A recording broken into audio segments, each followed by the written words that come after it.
Hello everyone, I know you are going to use this video for falling asleep, so before that, like this video, subscribe to the channel and let me know where you are from, also what time is it. There's a house on Black Hollow Road that no one dares speak of in the daylight, but everyone whispers about in the dark. And if you're thinking of driving out there, don't. Because the stories aren't just stories. And the ones who went and didn't all come back the same. If they came back at all, this isn't about ghosts that wail through hallways or spirits trapped in mirrors. This house breathes. It listens. And sometimes, it talks back.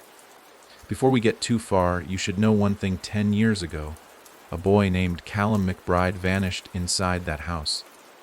1 minute he was playing on the porch, the next, gone. His mother swore she heard him scream, but when they searched the house top to bottom, nothing. No trace. No struggle. Not even footprints leading away. Just the echo of his scream that lingered longer than it should have. That scream was heard by everyone. But the boy. Never again. Fast forward to this summer, and I'm standing at the edge of that cursed porch, shaking hands with the devil in the form of a real estate deal. I'm Jake Halderman, house flipper, skeptic, opportunist. I buy places that make people shiver, fix them up, sell them for more than they're worth. The uglier the history, the cheaper the price. But Black Hollow Road, this was different. I didn't buy this house because I thought it was safe. I bought it because I wanted to prove something. To myself, to the market, maybe even to the house. The deal closed on a Tuesday. I moved in on a Wednesday, and by Thursday, the house had already started whispering. It began subtle. A drawer would be open when I could have sworn I shut it. Footsteps upstairs when I lived alone. The feeling. Not the thought, but the certainty that I was being watched even in broad daylight. But I chalked it all up to stress, sleep, deprivation, and maybe a little guilt. After all, it's one thing to exploit a spooky house. It's another to live in it. The first real sign came that night. I was cataloging the attic, boxes full of garbage left behind by the last owners, when I found something I shouldn't have. A leather-bound journal with a lock rusted shut, tucked inside an old trunk with burn marks along the edge. The air around it was colder than the rest of the room, and my hand tingled when I touched it, like brushing against static. I didn't open it. Not yet. But I kept it. Took it downstairs and set it on the kitchen table. That night, I didn't sleep. The air had a weight to it, like the house had inhaled and was waiting to exhale. At 20:37 a.m., I heard a knock. Not on the door. On the inside of the wall behind my bed.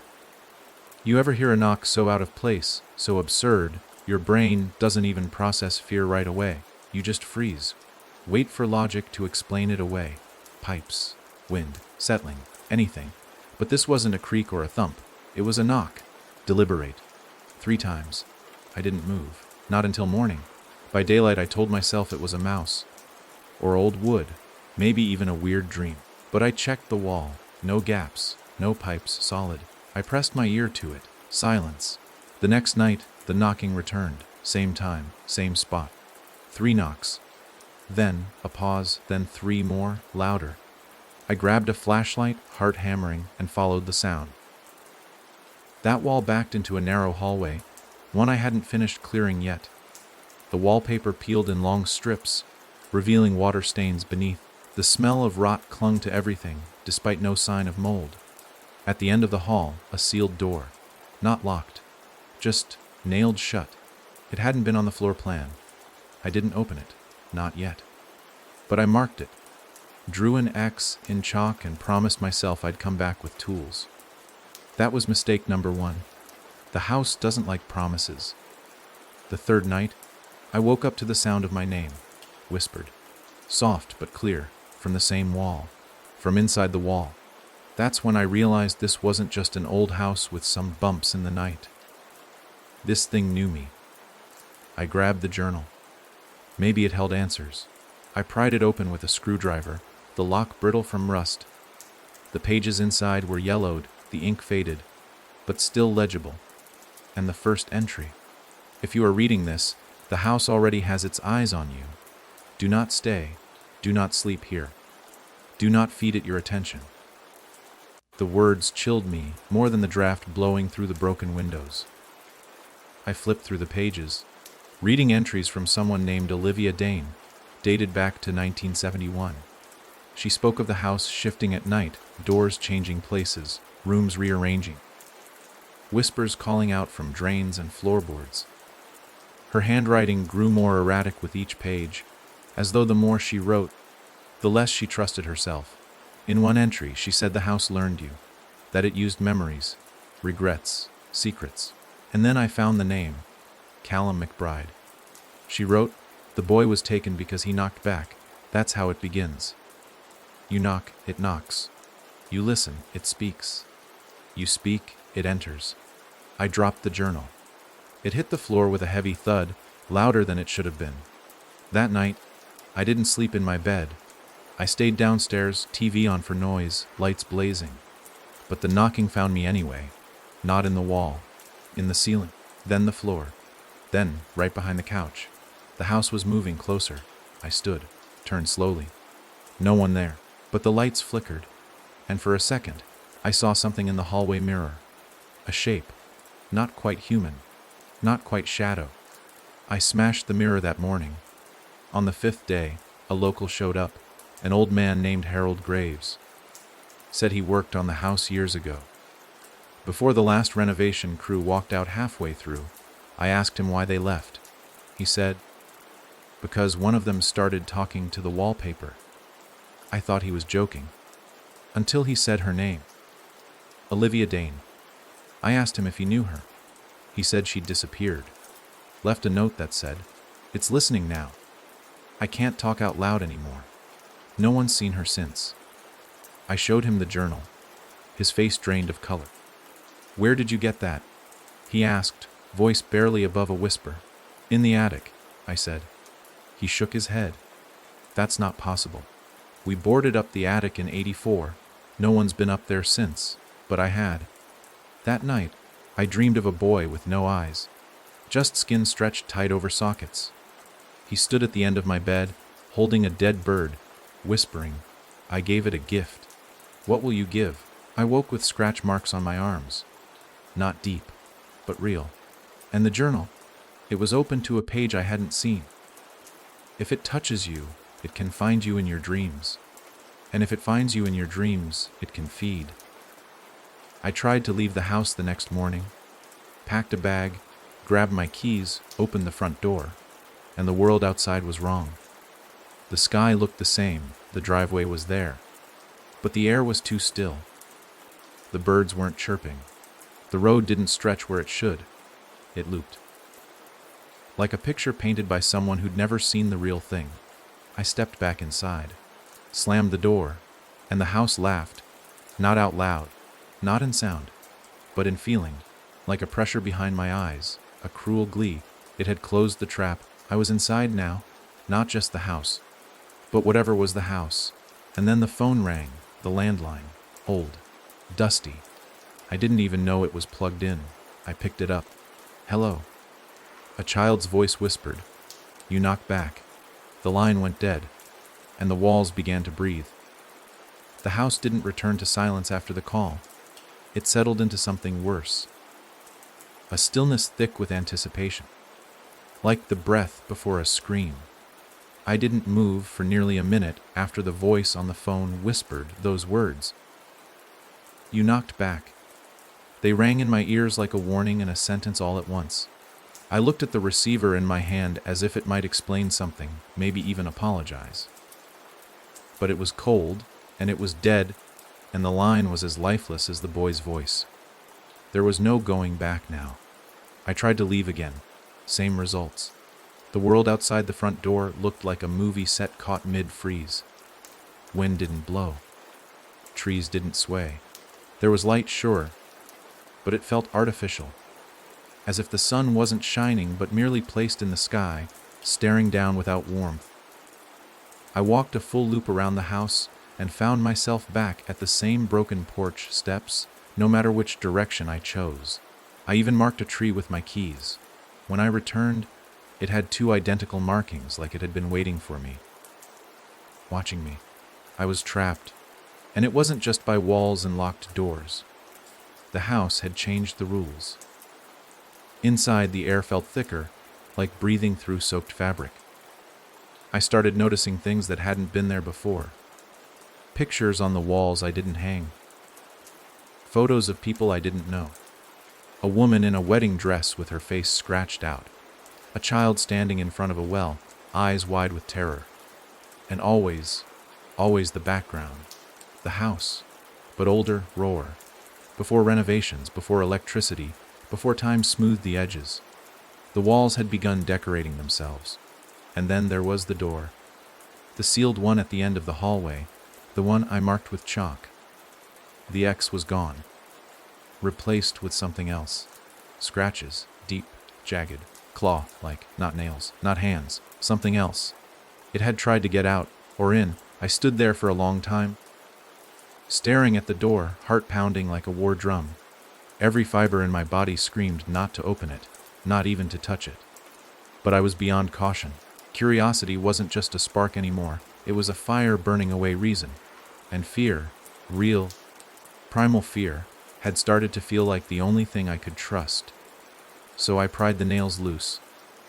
Each one came out harder than the last, like the wood itself was resisting. With every creak of the crowbar, the hallway grew colder, as though I were peeling open the house's rib cage, and it knew. By the time I yanked out the last nail, my breath was misting in front of me. I turned the knob. The door didn't open. It fell inward, like something on the other side had been leaning against it, waiting. Darkness poured out like ink. I didn't want to go in, but I couldn't walk away. Something was in there. Something that needed me to see it. Or maybe something that needed to see me. I stepped over the threshold with the flashlight trembling in my grip. The beam cut through the dark like a knife through raw meat. The room was wrong. Not just in layout, but in feeling. It was a child's bedroom, or had been once. Toys lay scattered across a faded rug. A rocking horse sat tilted to one side, one eye missing. The wallpaper was the same print as the hallway, roses and thorns, but twisted, warped, curling off the walls in spirals. And on the far side of the room, a small bed, empty. Except it wasn't.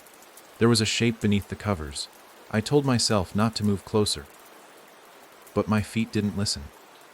They never do in nightmares, do they? The flashlight flickered as I reached the foot of the bed. I swallowed the knot in my throat and pulled the blanket back. Nothing. Just a dent in the mattress. Deep, fresh, warm. But that was the least of my problems. Behind me, the door slammed shut. The flashlight went out, and in that pitch black silence, I heard breathing. Not mine. Shallow, wet, fast. It was right behind me. I didn't turn around. I couldn't turn around. Then the whisper came again. But this time, it was inches from my ear. I gave it my name. What will you give? I don't remember what happened next.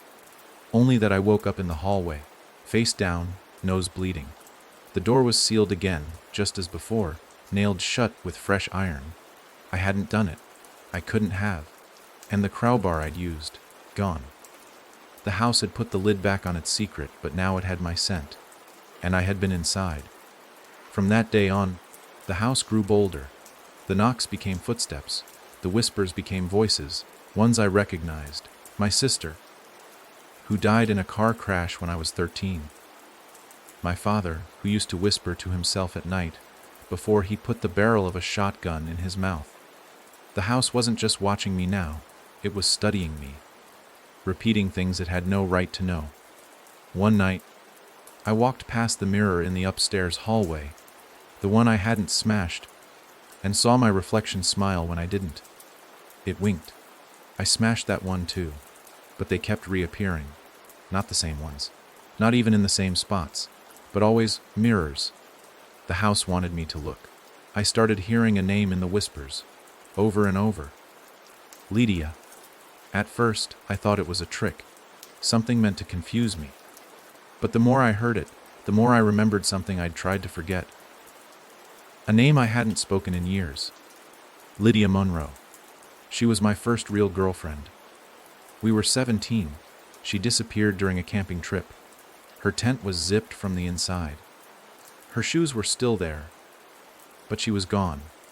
And I never told anyone about the fight we had that night, about how she screamed at me that she wished I'd disappear instead, about how I left her there, alone, in the woods. I never told a soul, but the house knew, and now it said her name like a lullaby. It got worse. At 3:12 a.m. every night, the lights would flicker and the house would begin shifting. Furniture moved. Hallways elongated. Doors led to different rooms. The staircase once curled down into the basement, though the house didn't have a basement when I bought it. I ran back up the stairs, only to find myself exiting a coat closet on the second floor. Time became unreliable. Hours would vanish in seconds. I stopped keeping track. Then came the blood. First a thin trickle from the keyhole of the front door, then from the walls, then from the faucets. It smelled like iron and old rot. I tested it. It was real. Too real. I thought maybe, just maybe, the journal would offer more. A way out. Some trick to break the hold. So I opened it again. And there, scrawled in a hand different than before, in ink darker and wetter than the rest, was one sentence. You fed it your fear. Now feed it your guilt.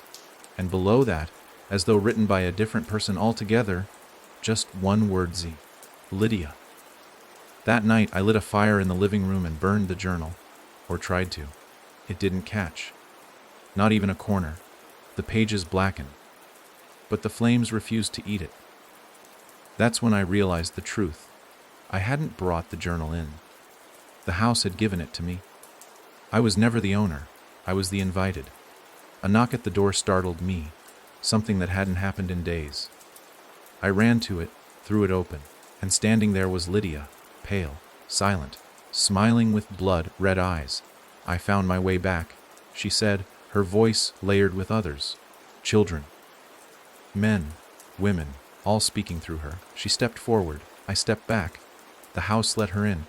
Of course it did. She was never gone. She was always part of it. And now, so was I. Lydia stepped across the threshold like she never left. Like all those years ago. She hadn't vanished into the trees, hadn't become a permanent missing person report, buried in a drawer somewhere, but had instead just waited. Waited for the right door, waited for me. Her presence twisted the air itself. Cold radiated off her skin like frost, and yet the house groaned with relief. It was welcoming her back. Reuniting. I couldn't speak, couldn't move. My throat clamped shut as if some invisible hand had reached into me and tightened every muscle. She didn't blink. Don't you recognize me?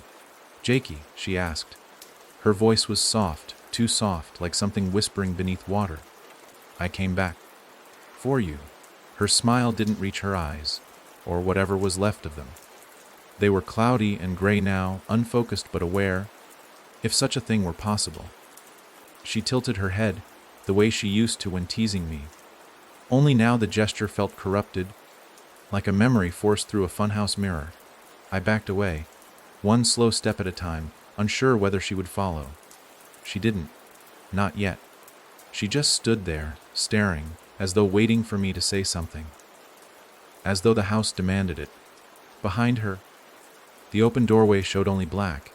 No yard, no porch, no trees. Just emptiness, as if the world outside had been erased.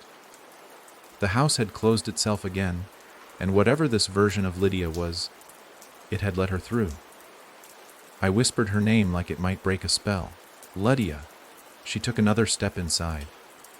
I waited for you, Jake? She said again, but now her voice echoed. Not from the walls, but from within me. The words didn't feel like they were coming to my ears.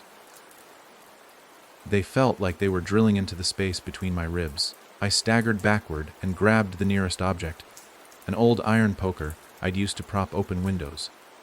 I didn't point it at her. Not yet. I wasn't sure I could. But she saw it, and her smile widened. I'm not here to hurt you, she said. You did that already. The guilt slammed into me like a physical blow. That fight, the woods, her screaming that she didn't need me, that she'd be better off alone. And me, stupid, angry, 17, storming off with the flashlight and the car keys. I told myself she'd come back on her own. I waited an hour, then 2, and when I went back for her, she was gone. No sign, no footprints, just silence in the trees. And I never told anyone about the fight, not even her parents. I dropped the poker. Lydia reached out and brushed her fingers across my arm. Her skin was wrong. Cold, yes, but not just cold. Dead. Dry and papery like something left too long in the sun. I shuddered. Her smile faltered, just for a moment. You were supposed to find me, she whispered. You promised. I never. I started to say, but the words died in my mouth, because I had. Once. A stupid, throwaway promise. After her dog died, when she cried for days and told me she believed everything and everyone leaves. And I swore I never would, that if she ever got lost, I'd find her.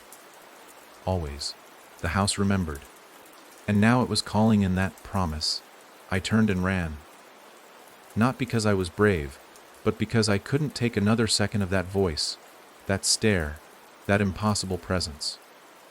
I bolted down the hallway, past the sealed door, past the mirror that had reappeared above the console table. My reflection wasn't alone in the glass. Lydia stood behind me in the mirror, even though I'd left her in the foyer.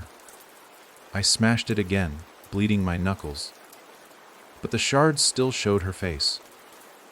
I locked myself in the bathroom, trying to catch my breath, heart pounding like it would break my ribs. The faucet dripped blood. The wallpaper was peeling itself upward in slow curls, like fingers uncurling. I sat on the floor and pressed my back against the tub, trying to slow my breathing. Somewhere in the house, I could hear Lydia singing. A lullaby. One she never sang when she was alive, but one I knew. I didn't know how. The house was putting memories in my head now. And then the mirror above the sink began to hum. I didn't look up. I didn't want to see what would look back. Instead, I opened the bathroom drawer, desperate for something, anything, I could use.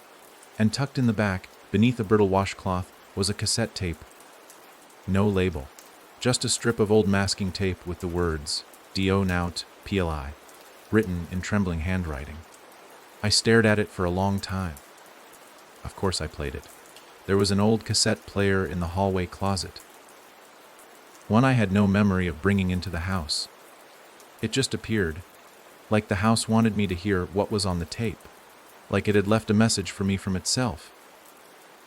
The tape hissed and crackled. Then, the sound of a child crying. Then a voice. Olivia Danes, I was sure of it. If you found this tape, then you've heard it too. The knocking. The whispers. The names you wish you could forget. It feeds on regret. It thrives on guilt. I tried to seal it away. I tried. But the house doesn't forget. The house wants to remember. That's how it keeps you. That's how it grows. There was a pause. A scraping sound. Then she continued. You can't make deals with it. It will always come for what you owe. If it brings someone back, it owns them. And it will own you too. There's only one way to stop it. You have to make it forget. But how do you make a house forget? The tape ended in static. No answer. Just that question. I rewound it. Played it again. Trying to catch some clue I'd missed. But the second time, there was a difference. A new sound beneath the crying. A heartbeat, and it matched mine. That night, Lydia came to my room. She didn't knock.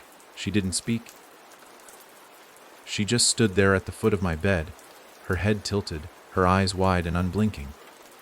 I didn't pretend to be asleep. That wouldn't have helped. She already knew I was awake. You're dreaming, she said. I know. Then wake up. I tried. I screamed. I thrashed. But my body wouldn't move. Sleep paralysis, but worse. My mind was awake but not alone. She climbed onto the bed and pressed her face close to mine. This is what it felt like, she whispered, when you left me. Alone. In the dark. I screamed for you, Jake. I screamed until something else heard me, and then she was gone. I woke up gasping, on the floor, soaked in sweat. But I hadn't fallen asleep on the bed. I hadn't meant to sleep at all.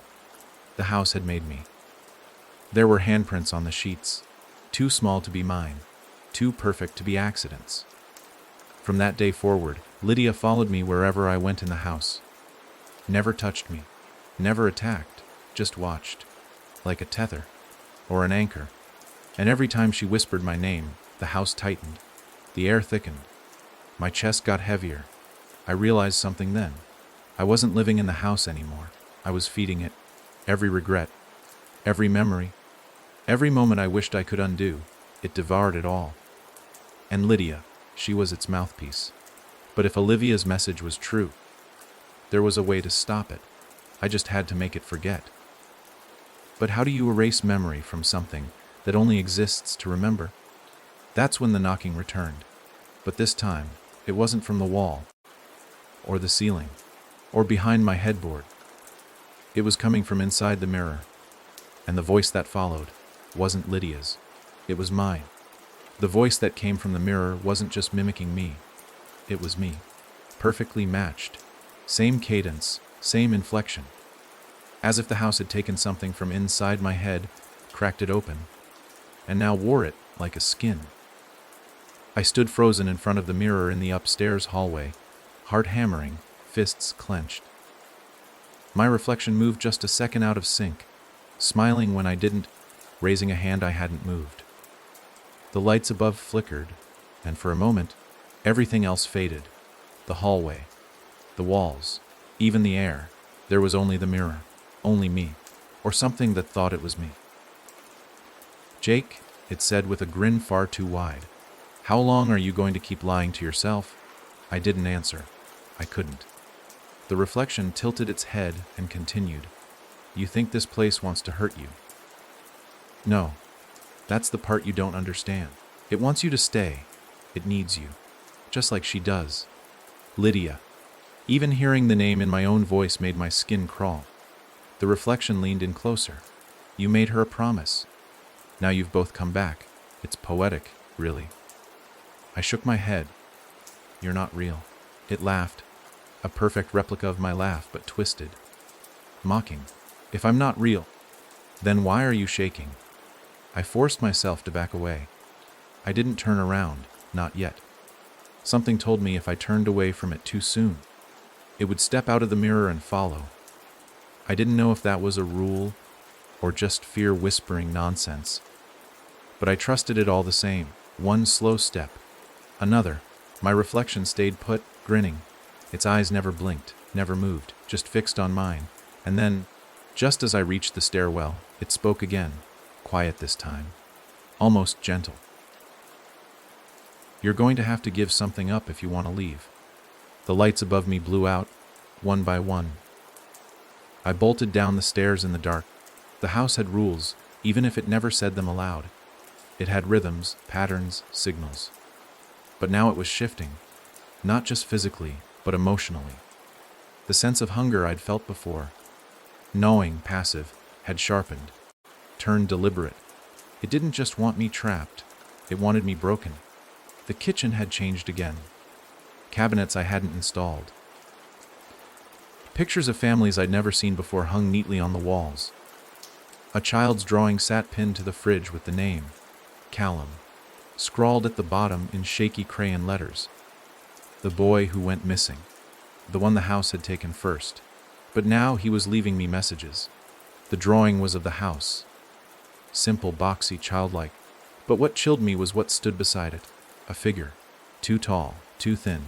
All black, no face. Underneath, in red crayon, "It's not the house." I stared at that sentence for what felt like hours. Because of all the strange things, all the broken realities and whispering walls, that made everything worse. If it wasn't the house, then what the hell was it? Before I could process it, I heard a sound that didn't belong. A piano. Low, deliberate notes. One at a time. A slow, sad tune that clawed at something in my chest. I didn't have a piano. No one had a piano here. But the music echoed clearly. as if it were being played just around the corner. I followed it, each step slower than the last, until I reached the parlor. The room hadn't existed before that night, and yet there it was, a parlor fully furnished, with thick red curtains drawn across fogged windows and a grand piano in the corner.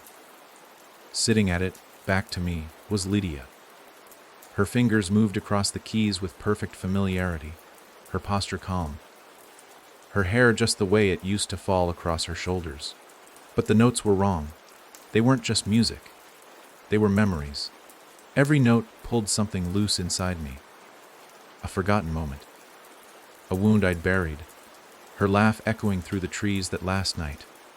The sound of her footsteps when she ran from the tent. Her last words. "You'll regret this." I whispered her name. She stopped playing, but didn't turn.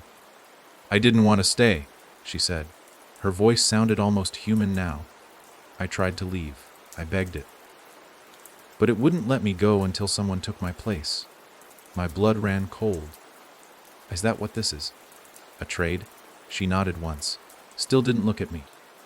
"I thought maybe if you came back, maybe we'd both be free." "And now?" I asked. Her hands fell to her lap. "Now it's too late." "Why?" She turned her head, just slightly, enough for me to see the side of her face. Her skin was cracked, porcelain fractures running down her cheek. Like she wasn't human anymore. Not fully. Maybe not at all. "Because it knows you're ready to give something." I backed out of the room slowly. Her eyes followed me now. But she didn't move. Didn't try to stop me. It wasn't her job anymore. That had fallen to something else. The house groaned. The floor beneath my feet rippled like water. Not visibly, but viscerally. My balance shifted, my legs wobbled. The hallway stretched again, and the doors changed places. I turned to run, and slammed face first into a mirror that hadn't been there moments ago. My nose bled instantly. I staggered back, clutching my face, and the mirror shimmered, then rippled, and out stepped my reflection. Not like before, not behind glass. In front of me, it was me. Same clothes, same posture. But wrong. Its eyes were completely black, and it moved with a slowness that screamed power. I tried to speak. It beat me to it.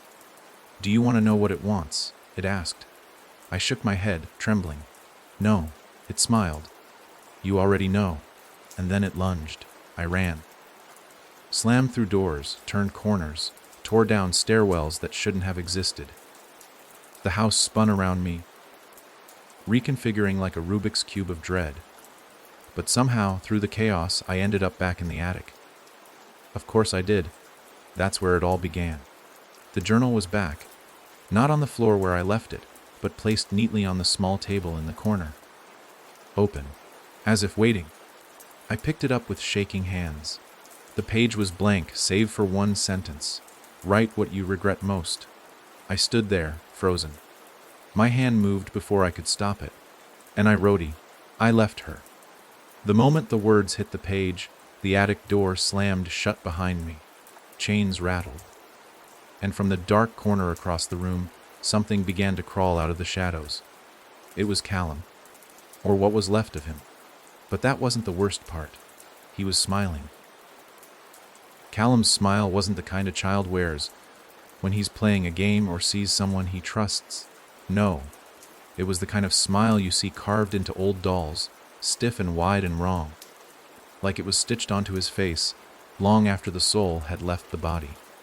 His eyes were black marbles, glassy and glinting with something far older than any boy should have held. And still, somehow I recognized him. Not from news articles or faded photos, but from dreams. Yes, dreams I didn't remember having until now. In them, he was always running, always hiding, always whispering my name through the cracks in the house. And now, he had stopped running. His arms hung limp at his sides as he stepped forward, one bare foot dragging slightly. Every inch of him looked drained, colorless, bruised, too thin. A ghost in flesh, but when he opened his mouth to speak, his voice was deep, not aged, not grown, possessed. "Did you think you were the first?" he asked, and I nearly dropped the journal. What are you?" I managed to say, but my voice cracked, barely audible over the pounding in my head. He tilted his head and tapped his chest with one finger. "I'm the one who listened." I heard it knock, and I knocked back. He smiled wider, impossibly wide now, his cheeks cracking like dry plaster. "Just like you." The attic felt smaller, hotter. The air grew dense, pressing in on me from all sides. I turned toward the trapdoor, but it had vanished. Not closed. Vanished. Where there had been a ladder. There was now only blank, splintered wood. "You can't leave now," Callum said, dragging himself closer. "It hasn't finished with you."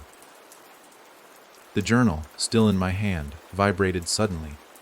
Pages fluttering as if caught in a wind that didn't exist. New words bled into the paper, scrawled by an invisible hand.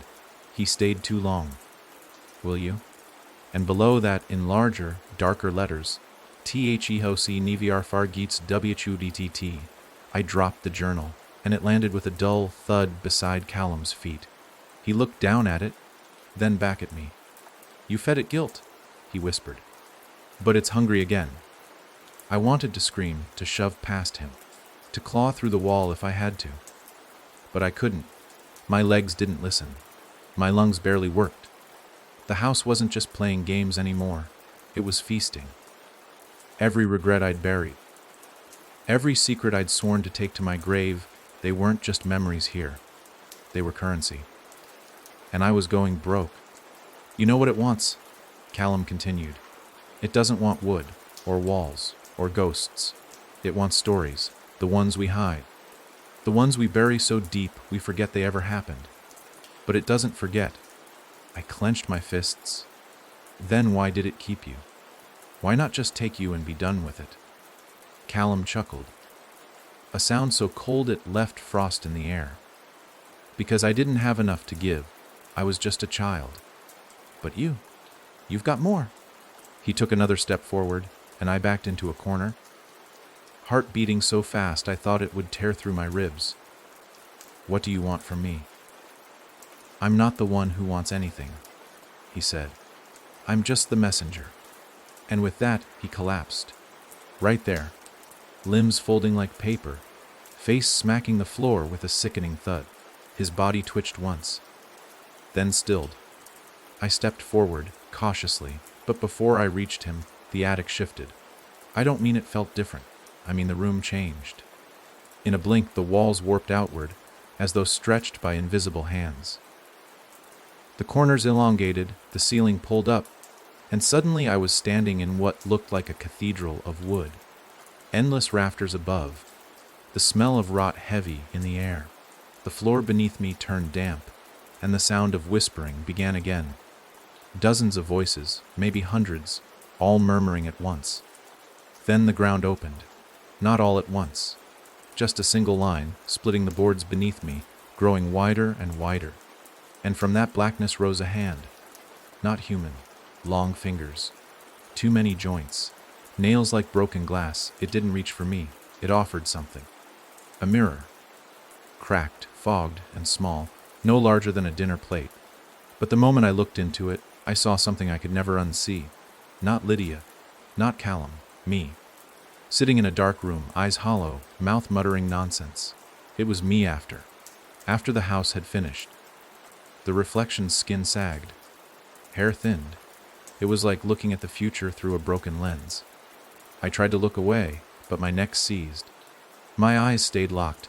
The mirror was forcing me to see, to accept. This is what happens when you stay. Take it. The voices whispered. I reached out. Not because I wanted to, but because part of me had to. The moment my fingers touched the mirror, it shattered, but not into pieces. Into memories. They didn't just flash through my mind. They played, one after another, like reels on a projector. Me at age 8, lying to my mom about the neighbor's cat. Me at 13, cheating on a test. 17, leaving Lydia behind. 25, walking out on someone I promised forever to. 30, ignoring a call I should have answered. And each one ended the same way, with the sound of knocking. 3 slow taps. Every secret, every sin. It knew them all. It had always known. The attic vanished again, and I found myself back in the hallway. Only now the house was different.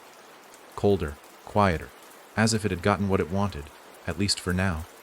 I turned and saw Lydia standing at the end of the hall. Not broken, not cracked, just sad. "I tried to warn you," she said, "but once it remembers you, it never lets go." "What is it?" I asked, barely able to speak. She shook her head. "It's not a thing, not a spirit, not a curse. It's memory, that's all, the kind that festers, the kind you feed by forgetting. It's the truth, Jake, the truth we bury. It doesn't die, it grows." I dropped to my knees, trembling. Lydia walked closer, and this time, when she touched my shoulder, her skin was warm. "Maybe it'll let you go," she whispered. "If you give it something real." I looked up at her, eyes blurred with tears. "Like what?" She knelt in front of me. "Forgiveness," she said, and then she faded. Not into smoke, not into air. She just wasn't there anymore, and I was alone. Again. But the mirror in the hallway still stood, and my reflection wasn't alone. It stood beside something else. Something tall. Something thin. No face, no eyes, but still smiling. Always smiling. Because it remembered. And now, so did I. The days stopped making sense after that. If they could even still be called days. The sun outside the windows never rose or set. It just hung in place, a pale circle, as if painted on glass. The clocks no longer ticked. My phone, useless long ago, displayed a frozen screen no matter how many times I restarted it. I tried to sleep, but each time I closed my eyes, I found myself somewhere new inside the house. Not rooms, memories. Except they weren't just mine anymore. It started with a basement I had never seen. There was no basement when I bought this place. I'd walked every inch, checked the blueprints, studied the layout. No basement. But I opened a closet door one night, and there it was, steep wooden stairs leading down into a suffocating dark. And I say, leading down. Loosely, because these stairs didn't descend into anything logical. They spiraled, twisted, narrowed like a funnel. The walls were wet. The air reeked of mildew and ash, and the moment I stepped on the first stair, I heard it breathing again. Not the house. The thing behind the whispers. Behind Lydia's voice. Behind Callum's black-eyed stare. It had always been there. Long before I stepped foot into this place. Long before Callum. Maybe even before Olivia. The house was just the vessel. It was the soul. The descent felt endless, like a dream you can't wake from. I stopped counting after 50 steps, but I think it went further than any basement ever could. And then, at the bottom, a door. Wooden. Ancient. No handle. Painted on it, in red, were the words, W-H-T-D-Y-O-U Heidi. The moment I read it, the lights went out. Not that there were lights, but what little I could see was gone. It wasn't darkness. It was the absence of existence. Like I had closed my eyes, but with my entire body. Then a voice whispered, not around me. Inside me, "You can leave," it said. "But first, give me the rest." I tried to run. Turned around, scrambled up the stairs. But they were gone. I mean it. Gone. Behind me was just a wall, crumbling stone, damp and pulsing like skin. I wasn't in a basement anymore. I was in something else. A chamber of memory. In front of me, the door opened on its own. Inside was my childhood bedroom. But twisted, the walls were peeling, warped by moisture. My childhood toys were scattered across the floor, melted and deformed. On the bed sat a man, older, hunched over, his face in his hands. His shoulders shook with silent sobs. It was my father, except he'd been dead for 20 years. He looked up, and I remembered something I had buried so deep I didn't even know it was buried. The last night he was alive. The night he left me in the living room, told me he was going to clean his rifle. I'd heard the shot 10 minutes later. But what I forgot, what I made myself forget, was what I'd said before he walked away. "You're the reason Mom left." I had shouted at him. "I wish you were dead." I was 11, and now in front of me he spoke. I waited for you to come find me, Jake." His face was sunken. His mouth moved slow, like each word hurt. "But you didn't." I backed away, but the room stretched. The walls breathed in and out. His body crumbled to ash before me, collapsing onto the bed, and suddenly that bed was in flames. The room began to burn. I screamed.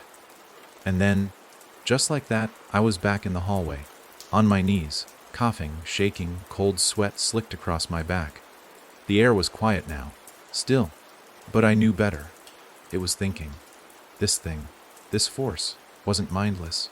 It was patient, clever. It didn't just trap bodies. It wanted souls, soaked in the worst parts of who we were. And I had more to give. It was testing me. I started writing again. Not in the journal, it was gone, but in the dust. On the mirrors, on the walls, confessions, truths I never spoke aloud. Every time I did, a piece of the house would crack. A tile would fall. A window would open and let in air that actually moved. It was working. But then I wrote one truth I hadn't meant to admit. I lied when I said I loved her. Lydia. The moment I scrawled that sentence onto the bathroom mirror, I heard her scream. Not a ghostly, fading moan. A real scream. Agony. Betrayal. It came from the attic. I ran. I didn't care what I might find. Guilt was no longer a slow rot in my gut. It had exploded into a wildfire. I needed to face it. The attic door stood wide open. And Lydia was there. Her back was to me. She sat in the middle of the room. Knees tucked to her chest, her hair covering her face. Her hands were shaking. "I read what you wrote," she said. I opened my mouth to explain, to beg, but what excuse could possibly matter here? She stood slowly, turned. But it wasn't Lydia anymore. It was me. Her face had changed. Her eyes. Her posture. She looked exactly like I had the first day I entered this house. "You don't get to forget." The copy of me whispered. "You don't get to lie and leave." Then she lunged. I screamed and stumbled back, slamming into the wall, and it gave way. Not broke, open. As if the house had softened in that moment, allowing me to fall through. I landed hard. Basement again. Or something deeper. A single chair sat in the middle of a vast, pitch-black room. Sitting in it was Olivia. Thin, pale, her eyes milky, her lips stitched shut with thread. She didn't move when I entered, but on the wall behind her, etched in stone, were the names. Dozens, hundreds, Callum, Olivia, Lydia, and now, mine. I approached slowly, breathing hard, unable to stop shaking. As I reached the chair, Olivia's eyes snapped open. Wide, terrified. She raised a trembling hand and pointed at her mouth. The threads. They kept her silent. That was the punishment. The moment I reached forward to touch her, the threads snapped on their own. Her jaw fell open, and from it came a voice that was not hers. "You still haven't given enough." The chair vanished. The room collapsed inward, and I woke up, on the porch. Daylight. Real daylight. Birds chirping. Wind in the trees. My car in the driveway. Everything normal. I stood slowly, staring at the front door. It was shut, locked. I turned and walked to my car, heart pounding. Was it over? Was I free? As I started the engine, the radio came on by itself. Static, then a voice. A child's voice. "Callum, you left something behind." And in the rearview mirror, the house smiled. The smile didn't stretch across wood or brick. It didn't need a mouth. It was in the way the shutters hung, just slightly crooked like squinting eyes, the way the roof curled downward at the edges like smirking lips. That house, my house, or so I had once claimed, smiled at me in the rearview mirror as I drove away, and I knew, in the hollow of my chest where my heartbeat used to feel like something solid, that I hadn't escaped anything. I had been let go. There's a difference. I didn't go home. Couldn't. I drove for hours until my legs cramped and my eyes blurred. When I finally stopped, it was at a roadside motel off a nameless exit, a place that looked like it hadn't seen guests since the 90s. Faded, no vacancy. Sign buzzed softly in a window that didn't match the others. I paid in cash. The woman at the front desk never asked for my name. Maybe she saw something in my eyes. Or maybe she was used to people like me. Hollow, hunted, the smell of ash and old wood clinging to our clothes. Room 16. Thin walls, yellow sheets, a heater that hummed like it was trying to remember a tune. I bolted the door behind me and collapsed on the bed, fully clothed, shoes and all. But sleep didn't come. I stared at the ceiling until night blotted in around the edges of the curtains. And then, just after midnight, the knocking started. 3 soft taps. From the bathroom mirror. My entire body locked up. Not again. Not this far away. But there it was. 3 slow, deliberate knocks. Not pipes. Not neighbors. Knocks. I sat up slowly, like every motion might break the last thread holding my sanity together. The mirror was small, square, and warped by age, but it was glass. And the moment I looked at it, my reflection didn't greet me. Lydia did, still pale, still smiling. Only now, she stood somewhere else. Inside the house, I could tell by the wallpaper. The roses and thorns, peeling in spirals. Her hand pressed against the mirror from the other side, and though I knew it was impossible, I swear I felt the glass push back against me. "Why did you leave me again?" she whispered. My throat tightened. "You're not real." Her eyes narrowed. "Then why are you talking to me?" The room temperature dropped. The old heater wheezed and sputtered. I turned away, refusing to answer. But the knocking came again. This time from the motel door, not the mirror. The door. 3 knocks. Always 3. I crept toward it, 1 step at a time. Peered through the peephole. Nothing. But when I turned back, the mirror was fogged. Written in the mist, scrawled by a hand unseen. "Why you still obo US?" The next morning, I packed my bag and left without checking out. Drove again, further this time. State lines blurred past. Mountains. Rivers. Back roads I didn't remember entering. I kept thinking if I could just put enough distance between myself and that cursed property, maybe I'd feel clean again. Safe. But there was no distance. The house had moved inside me. I knew it the moment I tried to call someone. I hadn't spoken to anyone since leaving, hadn't dared. But now I needed a voice I trusted. I called my sister. She picked up. But the voice on the other end wasn't hers. It was mine. "Jake," it said. "You know where you belong." I dropped the phone. I smashed it under my heel until it sparked. But it was too late. The voice had gotten out. I checked into another motel, far worse than the last. In a town with no name, just a rusted sign pointing to nowhere. I didn't sleep. I stared at the curtains. I stared at the ceiling. I didn't dare look in the mirror. But the voices still came. Now they whispered directly from the walls. "You left us. You fed us. You lied." Over and over. And not just at night. During the day, I saw things out of the corners of my eyes. Hallways where there were no doors. A figure in the reflection of a store window, standing behind me, never moving. A man with no face watching me from across the gas station parking lot. Then gone. I tried to write it all down. Thought maybe if I told the truth, really told it, I could starve the thing. Deny it what it wanted. But that's when the dreams started. Dreams where I was back in the house. Not walking through it, but buried in it.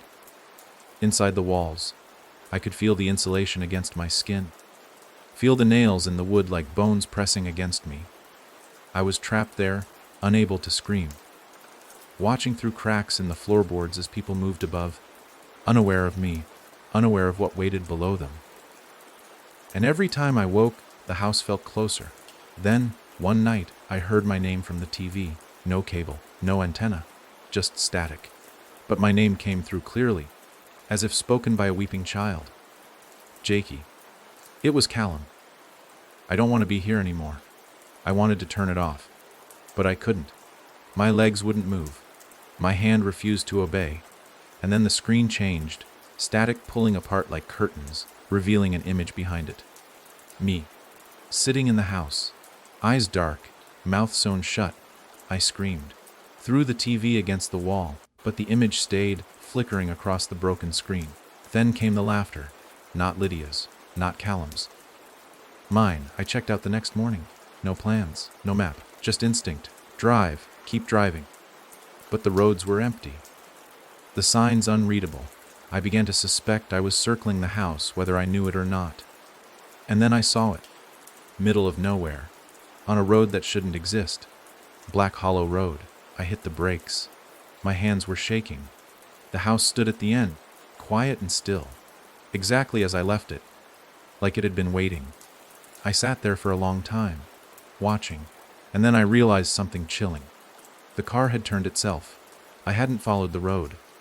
The road had followed me. There was no escape, only return. And in the mirror, once again, the house smiled, because it knew it had taken the most important part of me, my truth. And the more I ran, the more I fed it. I didn't remember turning the steering wheel, but the car was facing the house.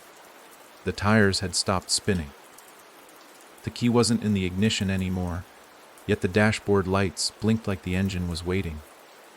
I gripped the wheel, trying to breathe, willing my foot to press the gas, but nothing moved, not my hands, not my legs. I wasn't frozen in fear. I was held, as if the road beneath the tires, or maybe the house at the end of it, had reached out and wrapped invisible fingers around my bones. I was going back, whether I wanted to or not. And that's when I realized what I should have known from the beginning. You don't escape a place like this. Not because it's inescapable, but because the longer you stay, the less of you there is left to want to escape. The gravel road stretched before me like a memory I'd buried so deep. Even the guilt had gone quiet. The trees leaned inward, gnarled branches forming an arch that looked like it had been waiting for someone to walk through it barefoot and blind. I opened the door, because what else was there to do, and stepped out. No sound. Not birds, not insects, not wind, only my breath and the house. It hadn't changed, of course. Still crouched at the end of the road, still hunched and watching, still that twisted parody of a home. The windows were dark, and yet I felt eyes behind each one, blinking in unison. Watching. Remembering. I walked. Not because I wanted to. Because something inside me had given up trying not to. Each step forward felt like stepping through molasses.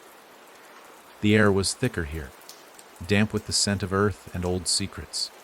The gravel crunched, but only faintly, as if muffled by unseen hands. I reached the porch and stared at the door, now cleaner than it had been when I left. No splinters, no blood, no scratches. Just waiting. The handle was warm, too warm, like a body. I turned it. The door didn't creak. It exhaled. The scent inside was familiar now. Rot, damp wood. Something floral turned sour. The hallway stretched forward, unchanged. I stepped inside, and the door clicked shut behind me without touch. The sound echoed, final, like a judge's gavel. And then something new. A voice, not Lydia, not Callum, not mine. A woman's voice, soft but commanding, as if she were reciting lines from a book she'd memorized but never understood. You came back because you never left. I turned. The hallway was empty. But the voice continued. You carried it with you. In your skin. In your bones. It was always going to call you home. It didn't come from a speaker. It didn't echo. It breathed against my ear. That was when I felt it again. The guilt. Not the sharp stab I'd felt the day I left Lydia behind. Not the slow ache from leaving my father unanswered. No, this was heavier, ancient, like it had been passed down. I pressed a hand to my chest, heart thudding so hard it made my vision tremble. And then the lights flickered. No, not lights. Memories, projecting onto the walls, flickers of my past, but not how I remembered them. My father, staring blankly at the ceiling, mouth moving with no sound. Lydia, sitting in the woods alone, waiting for me. Hours passing. Days. A small boy, Callum, standing at the edge of the attic, whispering, "It keeps us here?" The house didn't need to hurt me anymore. It just needed to show me what I'd already done. I stumbled forward, trying to outrun the scenes playing out across the peeling wallpaper. The kitchen door loomed ahead, open. I remembered what happened in there last time. The piano, the blood, the photos of people who weren't me. I pushed through. Inside was a table, set for dinner, 2 plates, 2 chairs, one already occupied. Lydia. She looked normal now. Less dead, less decayed. She wore a white dress, the same one she wore on our last night together. She didn't speak, just nodded at the chair across from her. "Sit," she said softly. My legs obeyed before my brain could protest. The plate in front of me was empty, but the fork was stained with something dark. Old. The smell of iron wafted up from it. Lydia reached across the table, palm open. "Give it to me," she said. "I don't know what you want." "You do?" I did. I'd known all along. The thing I'd kept locked away even from myself. The part I never said out loud. The real truth. Not just that I left her, but that I'd wanted to. That when she screamed at me in the woods, I wasn't afraid for her. I was relieved. Because in that moment, I saw the future with her. Ordinary. Trapped, small, and I ran. I didn't go back because I was ashamed. I didn't go back because some part of me hoped she'd stay gone. That was the truth. And now, it sat like a stone in my chest. Lydia nodded again. "Say it." I tried. I couldn't. "Say it." "I was glad you disappeared," I said. The moment the words left my mouth, the table split. Not cracked. Split. A seam opened down the middle like a zipper pulling flesh apart. Darkness rose up between us. Lydia smiled, but it wasn't her smile. It was mine. "You finally understand," she said. "That's why it chose you." The table collapsed. The chairs disintegrated, and the floor fell out. I dropped, not for seconds, for eternity. Until I landed in water, freezing black, thick. I couldn't see, couldn't scream, only float. And in that endless void, the voices returned. "You're part of the house now," they whispered. "We all are." Figures drifted past me in the dark. Hands brushed my arms, lips pressed against my ears. I recognized every face. Olivia, Callum, my father, and then, finally, me, but not as I was, as I would become, eyes hollow, mouth sewn shut, waiting for the next one. Because the house doesn't trap people. It grows them. It takes them in, peels them open, feeds on what spills out, and when there's nothing left, it shapes what remains into another brick in its endless body. I opened my eyes on the couch in the front room. Morning sun streamed through the curtains. The air was still. The house was quiet, and I didn't move. Because I couldn't remember ever leaving, or arriving, or why I was there. Only that the house was mine, had always been mine. And soon someone else would come. They always do. And when they knock, I'll be the one who answers. It's easy to think the worst part is the beginning. When the house first finds you, when the doors breathe close behind you, when you hear the knock that wasn't supposed to come. But that's not the worst of it. Not by far. The worst part comes after, when the house becomes quiet, when it doesn't need to chase you anymore, when it has you. The quiet had settled now. I didn't question the couch beneath me or the weight of the blanket. Draped across my legs, though I hadn't put it there. The morning light filtered through the curtains like nothing had ever happened. Like this was just another Sunday, but there was something wrong with the air, not the smell. It wasn't foul or rotten. It was worse. Empty. As if the house was holding its breath again. Waiting. It took me a long time to move. I wasn't afraid of what I'd see. I was afraid of what I wouldn't. That maybe there'd be no mirrors, no faces, no screams. Just me. Alone. Not haunted, not hunted, forgotten. Because once the house forgets you, you become part of it. I stood. My feet were heavy, like I hadn't walked in weeks. My reflection in the glass of the living room window looked pale, dull, thinner. My eyes were wrong too. They blinked, but too slow, too deliberate. I turned away.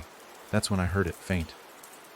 A scratching, not at the windows, not behind the walls, in them. I pressed my ear to the drywall, silence, then a voice. Jakey, Callum, not whispering, crying.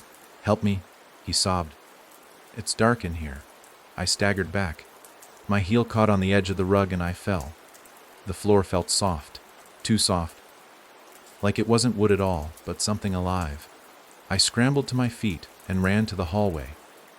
The walls groaned when I passed, as if adjusting to my path. Every photograph had changed again.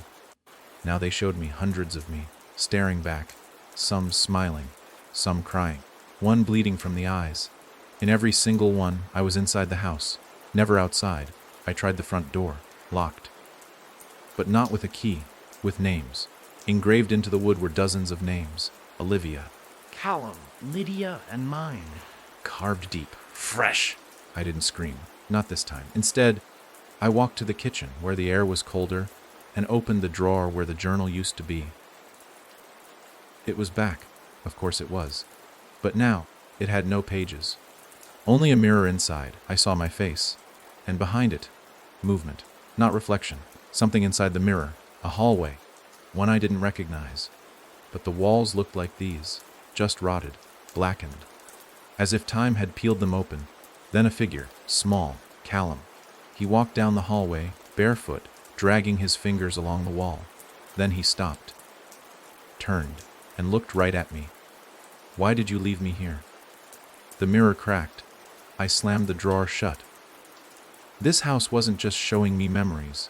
It was using them, feeding on them, replaying them in loops, like an old film reel too worn to forget its scenes. I couldn't tell what was real anymore. What was me?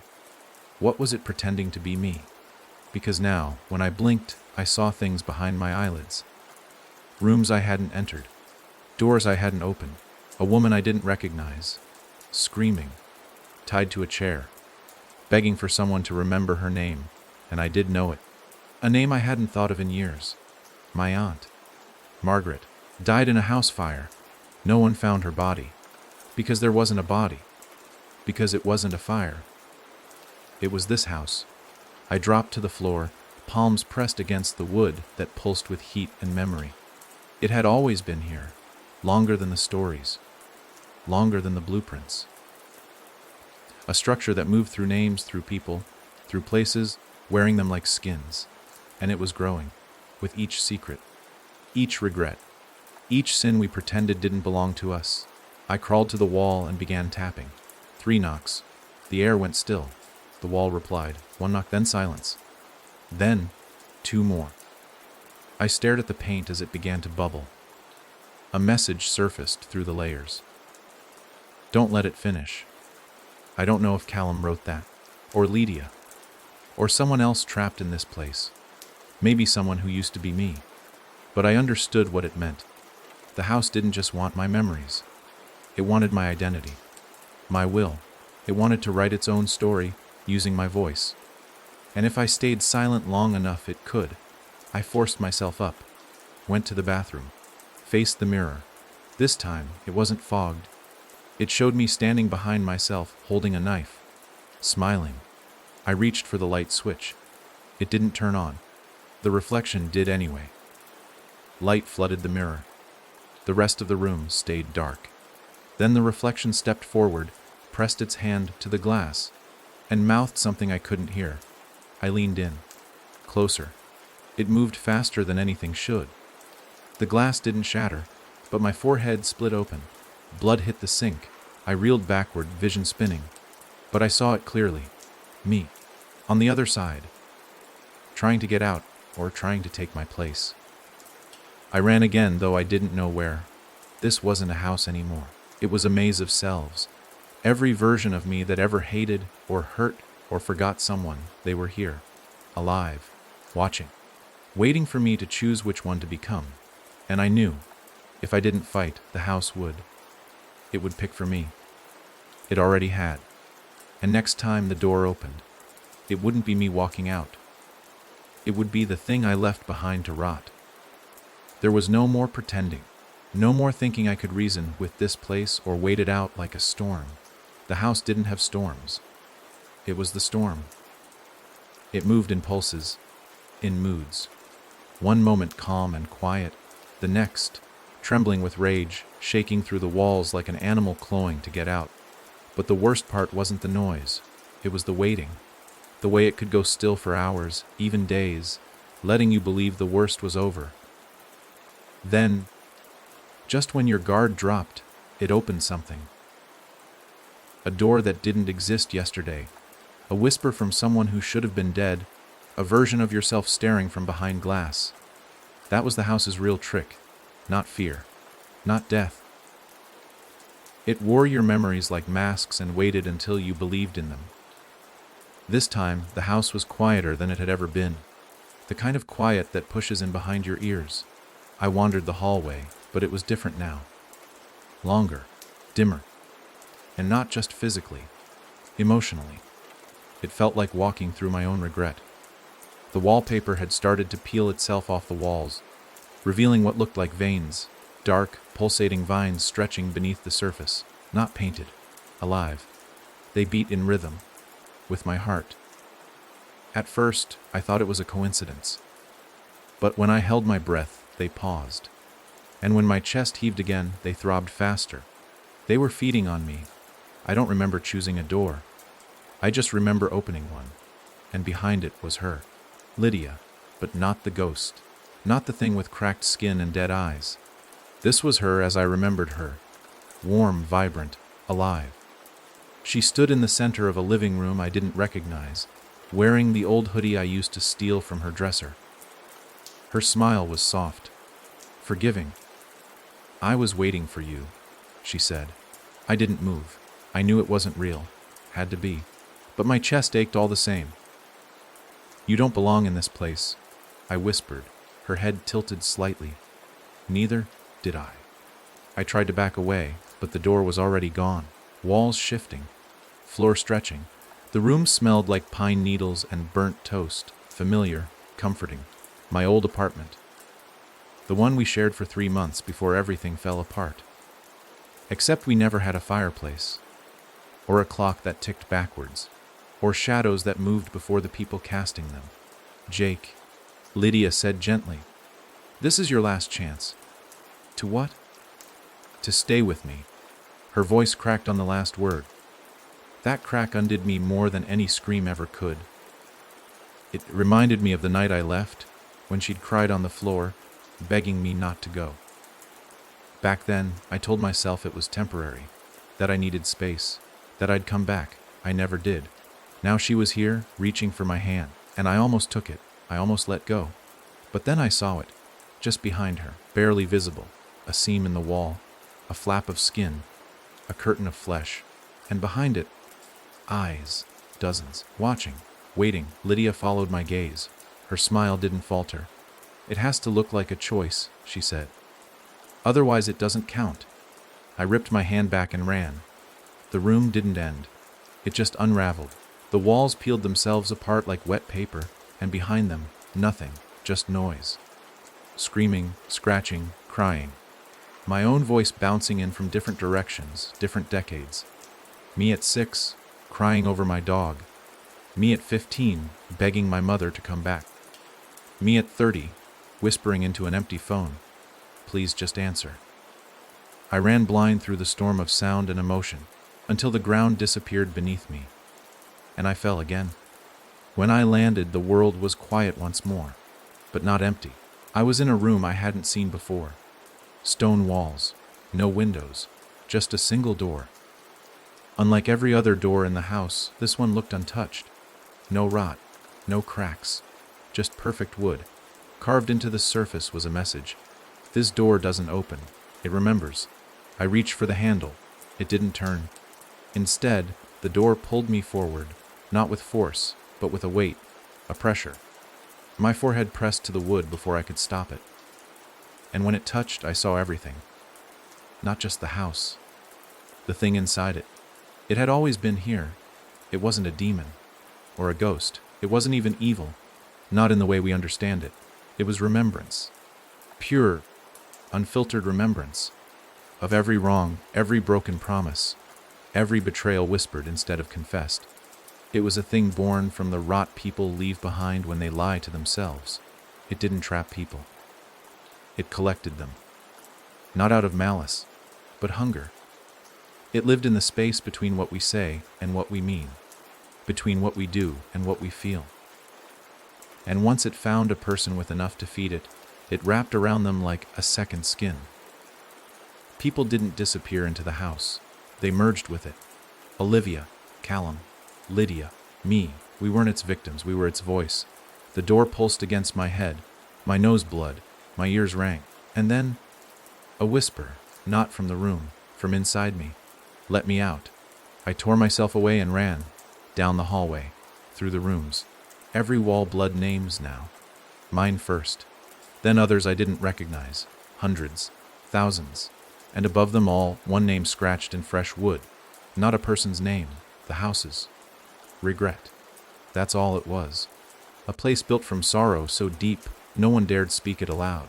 But I had, and now it was wearing me. I fell to my knees in the entryway. The front door stood open. Real sunlight. A breeze. Freedom. I stepped forward, but my foot wouldn't move past the threshold. I wasn't being held. I was hesitating. Because deep down, I wondered, if I left now, who would remember the others? Who would tell their stories? Who would stop the house from taking someone else?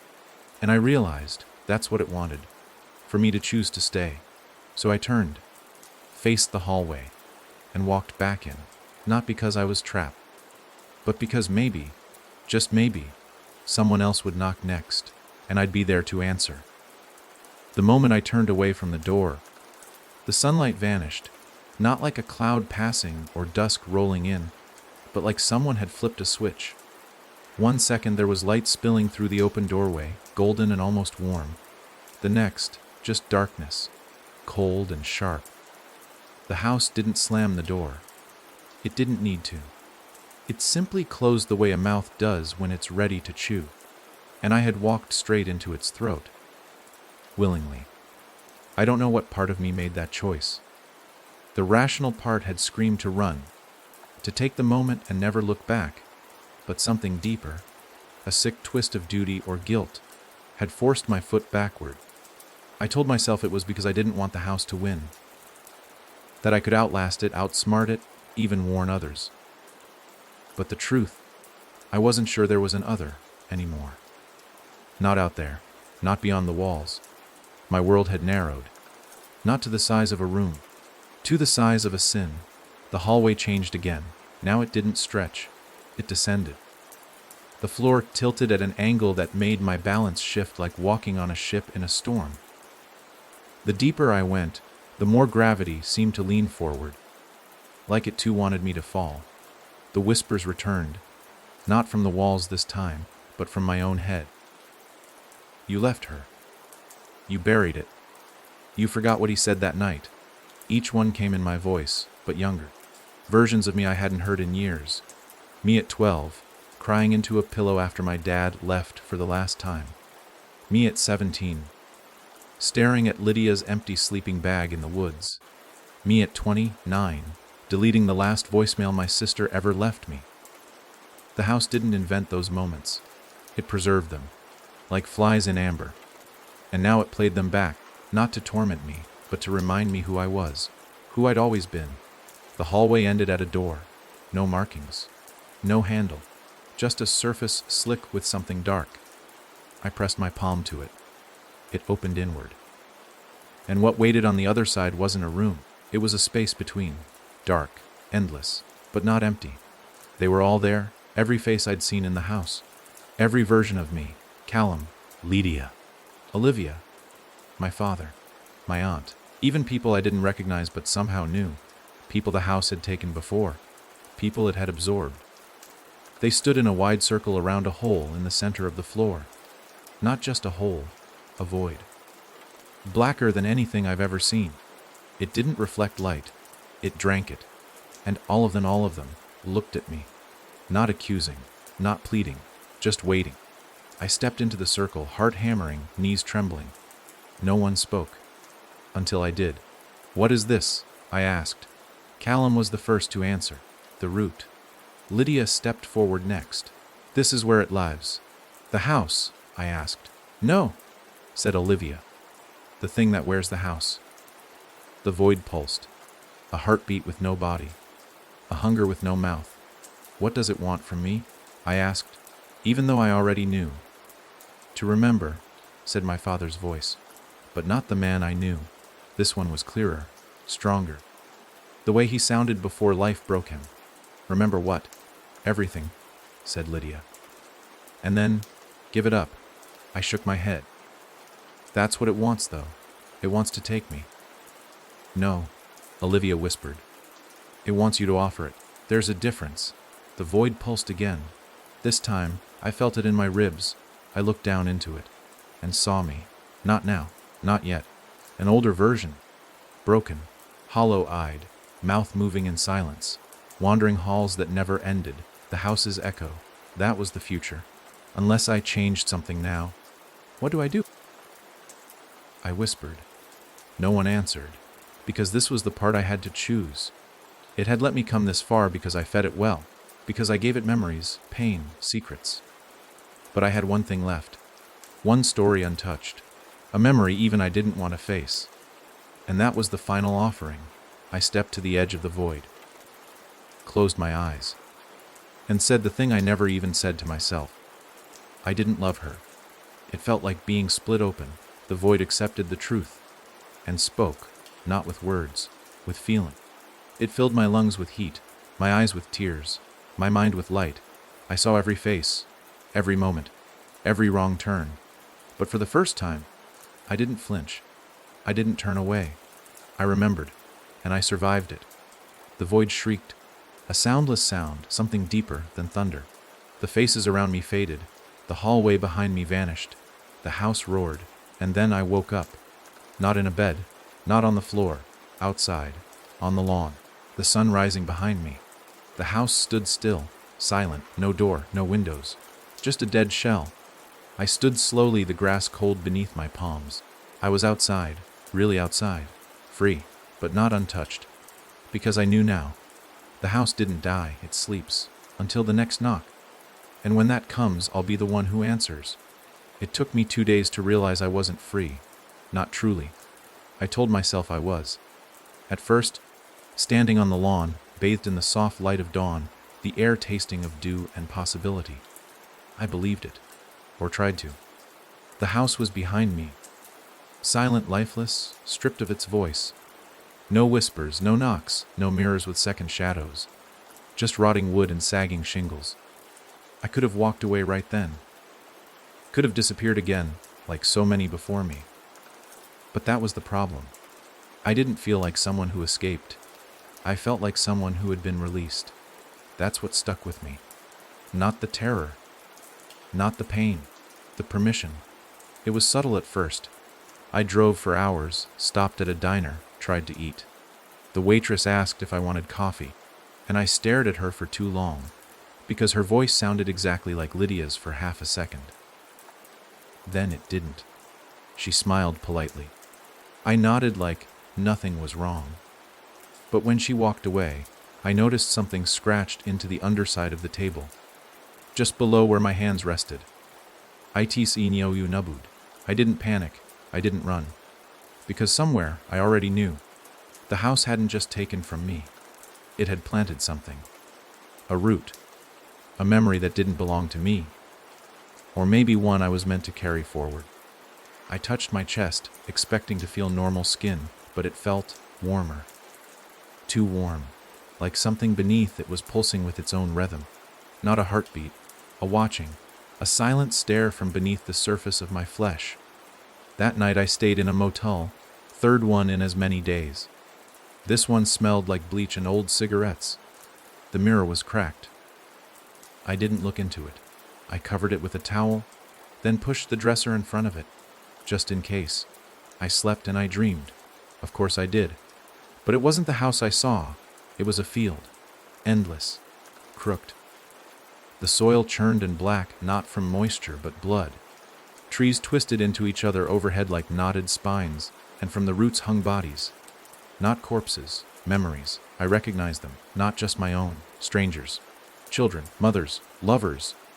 All hanging from their ankles, their mouths sewn shut, their eyes wide and glistening with tears they weren't allowed to shed. I walked between them, and they all whispered, without moving their mouths. Tell it. Tell our story. I woke with a scream buried in my throat. My chest itched.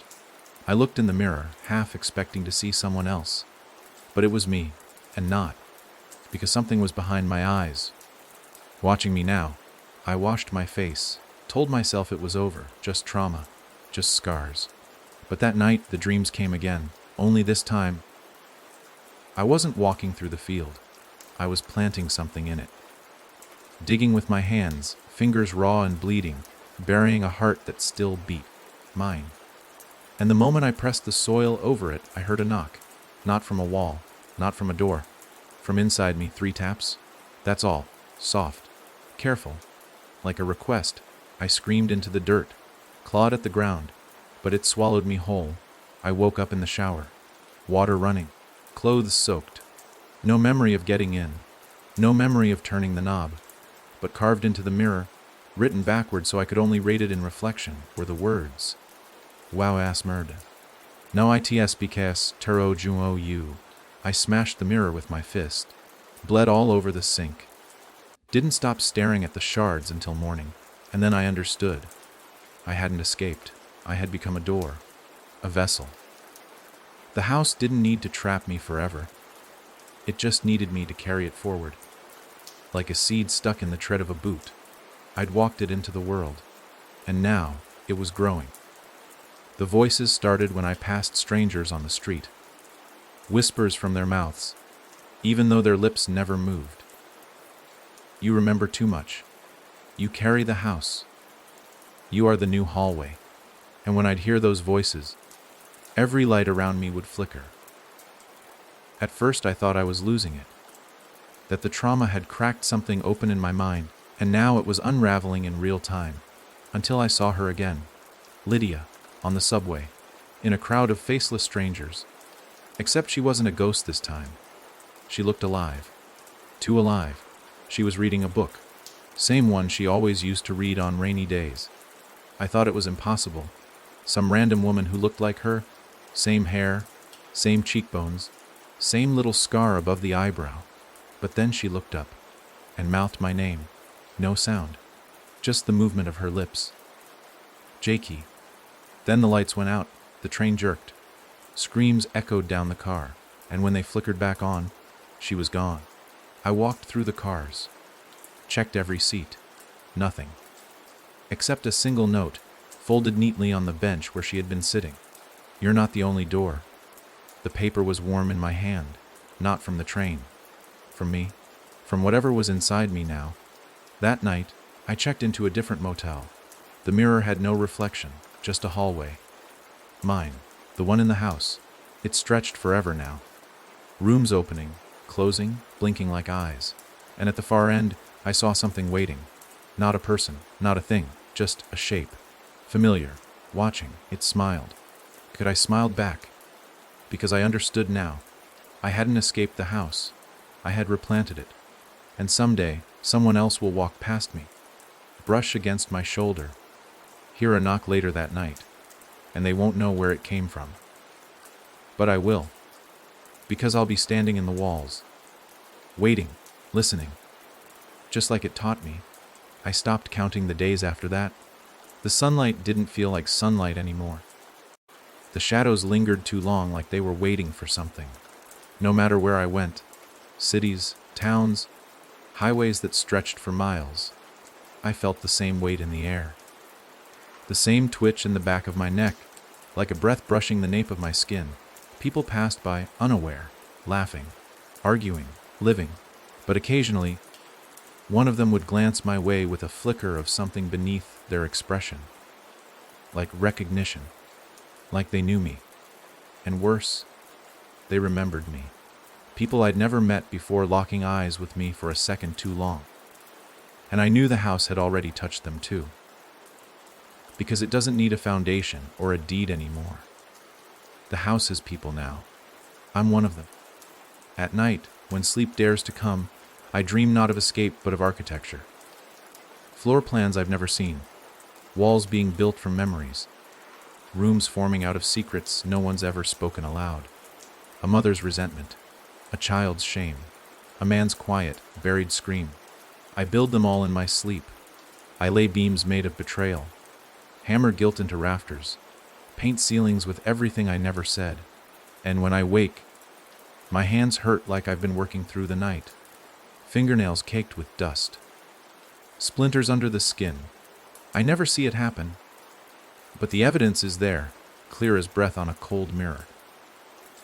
Sometimes I pass buildings I've never entered before and feel the pull, something humming inside the brick, the corners of windows slightly crooked, a door that looks too new for an old building. I know those places. I helped build them, not with tools, with memory, with pain. I walk by, never looking too long, but always counting. 7 houses in the last town, 3 in the one before that, and one that moved. It stood at the corner of 9th and Walton when I arrived, but when I passed that intersection the next day, it wasn't there. Instead, I found a narrow alley that hadn't existed before, and at the end of it, just a door, no building, just a frame, standing upright in the dirt. I didn't open it, but I knew I could have. I knew what waited behind it, because that's how it starts. First a thought, then a shape, then a story, and then a door. And all it takes is one person to walk through. The next motel I checked into didn't have a mirror. I asked the front desk clerk, and she gave me a look I'd seen before. One filled with sympathy, like she knew. Her hand trembled when she handed over the room key. When I stepped into the room, I noticed something scratched into the headboard. His watching you from inside your face. I slept sitting up that night. When I dreamt, I saw Lydia again. Not in the house, in a city. She was walking down a sidewalk, alive, human, real. Except every few steps, she'd flicker, like bad signal. Her head would glitch, tilt too far to the side, or her eyes would blink out for a second. But no one else noticed her. She walked through the crowds invisible to everyone except me, and then she turned and stared straight into my dream. "More are coming," she said. "You started something you don't know how to stop." I woke with a mouthful of blood. My teeth had cracked from clenching them in my sleep. That's when I stopped sleeping altogether. 3 days without rest. I drove until the lines on the road blurred into ghosts. And then, I saw it. A boy on the side of the road. Barefoot, thin, ice wide. He looked so much like Callum I nearly swerved off the highway. I stopped the car, hard in my throat, and opened the door. He stood still, watching me. I stepped closer. He didn't run, didn't speak. Just raised one hand and pointed to the tree line. There, tucked between the pines, was a house I knew didn't exist an hour ago. Same structure, same windows, same porch, same smile. It had followed me. Or maybe I had been leading it all along. I didn't go inside. I couldn't. My legs wouldn't move, even when my heart begged to. The boy turned and walked toward the house, barefoot steps silent on the grass. He didn't even hesitate. He opened the front door, looked back once, his eyes suddenly hollow, and then stepped inside. The door shut behind him. I got back in the car and drove. Not because I could run from it, but because I needed to find others. Because I realized something in that moment. Something that settled in my chest like a stone. The house didn't need to keep people anymore. It didn't need to trap them in rooms or seal the doors. It just needed to spread. To whisper itself into the right ear. To let someone carry it. To make new rooms and new hearts. I was one of the first, but not the last. I'd seen others. In diners, in alleyways, on buses. People with twitching hands, bloodshot eyes, a way of looking through you, not at you. People who smiled at wrong times. People who never blinked. Doors wearing human skin. I understand now. The house is a virus, but the infection isn't physical. It's emotional. It plants itself in memory, roots in guilt, grows in silence. And once you hear the knock, it's already too late. It doesn't matter where you are, or who you were. If you've lied to yourself, if you've hidden something so deep that even you don't want to look at it, the house finds the crack, and it builds. One wall, one regret, one door at a time. And if you're lucky, you might hear the knock before it answers itself. But most don't. Most walk through, and when they do, I'll be waiting on the other side. I used to think the house only haunted one place. Black Hollow Road, that quiet strip of cursed land I should have never stepped onto. But now, I know the truth. The house doesn't stay in one place because it doesn't exist in just one place. It's a thought, a memory, a sickness passed in silence.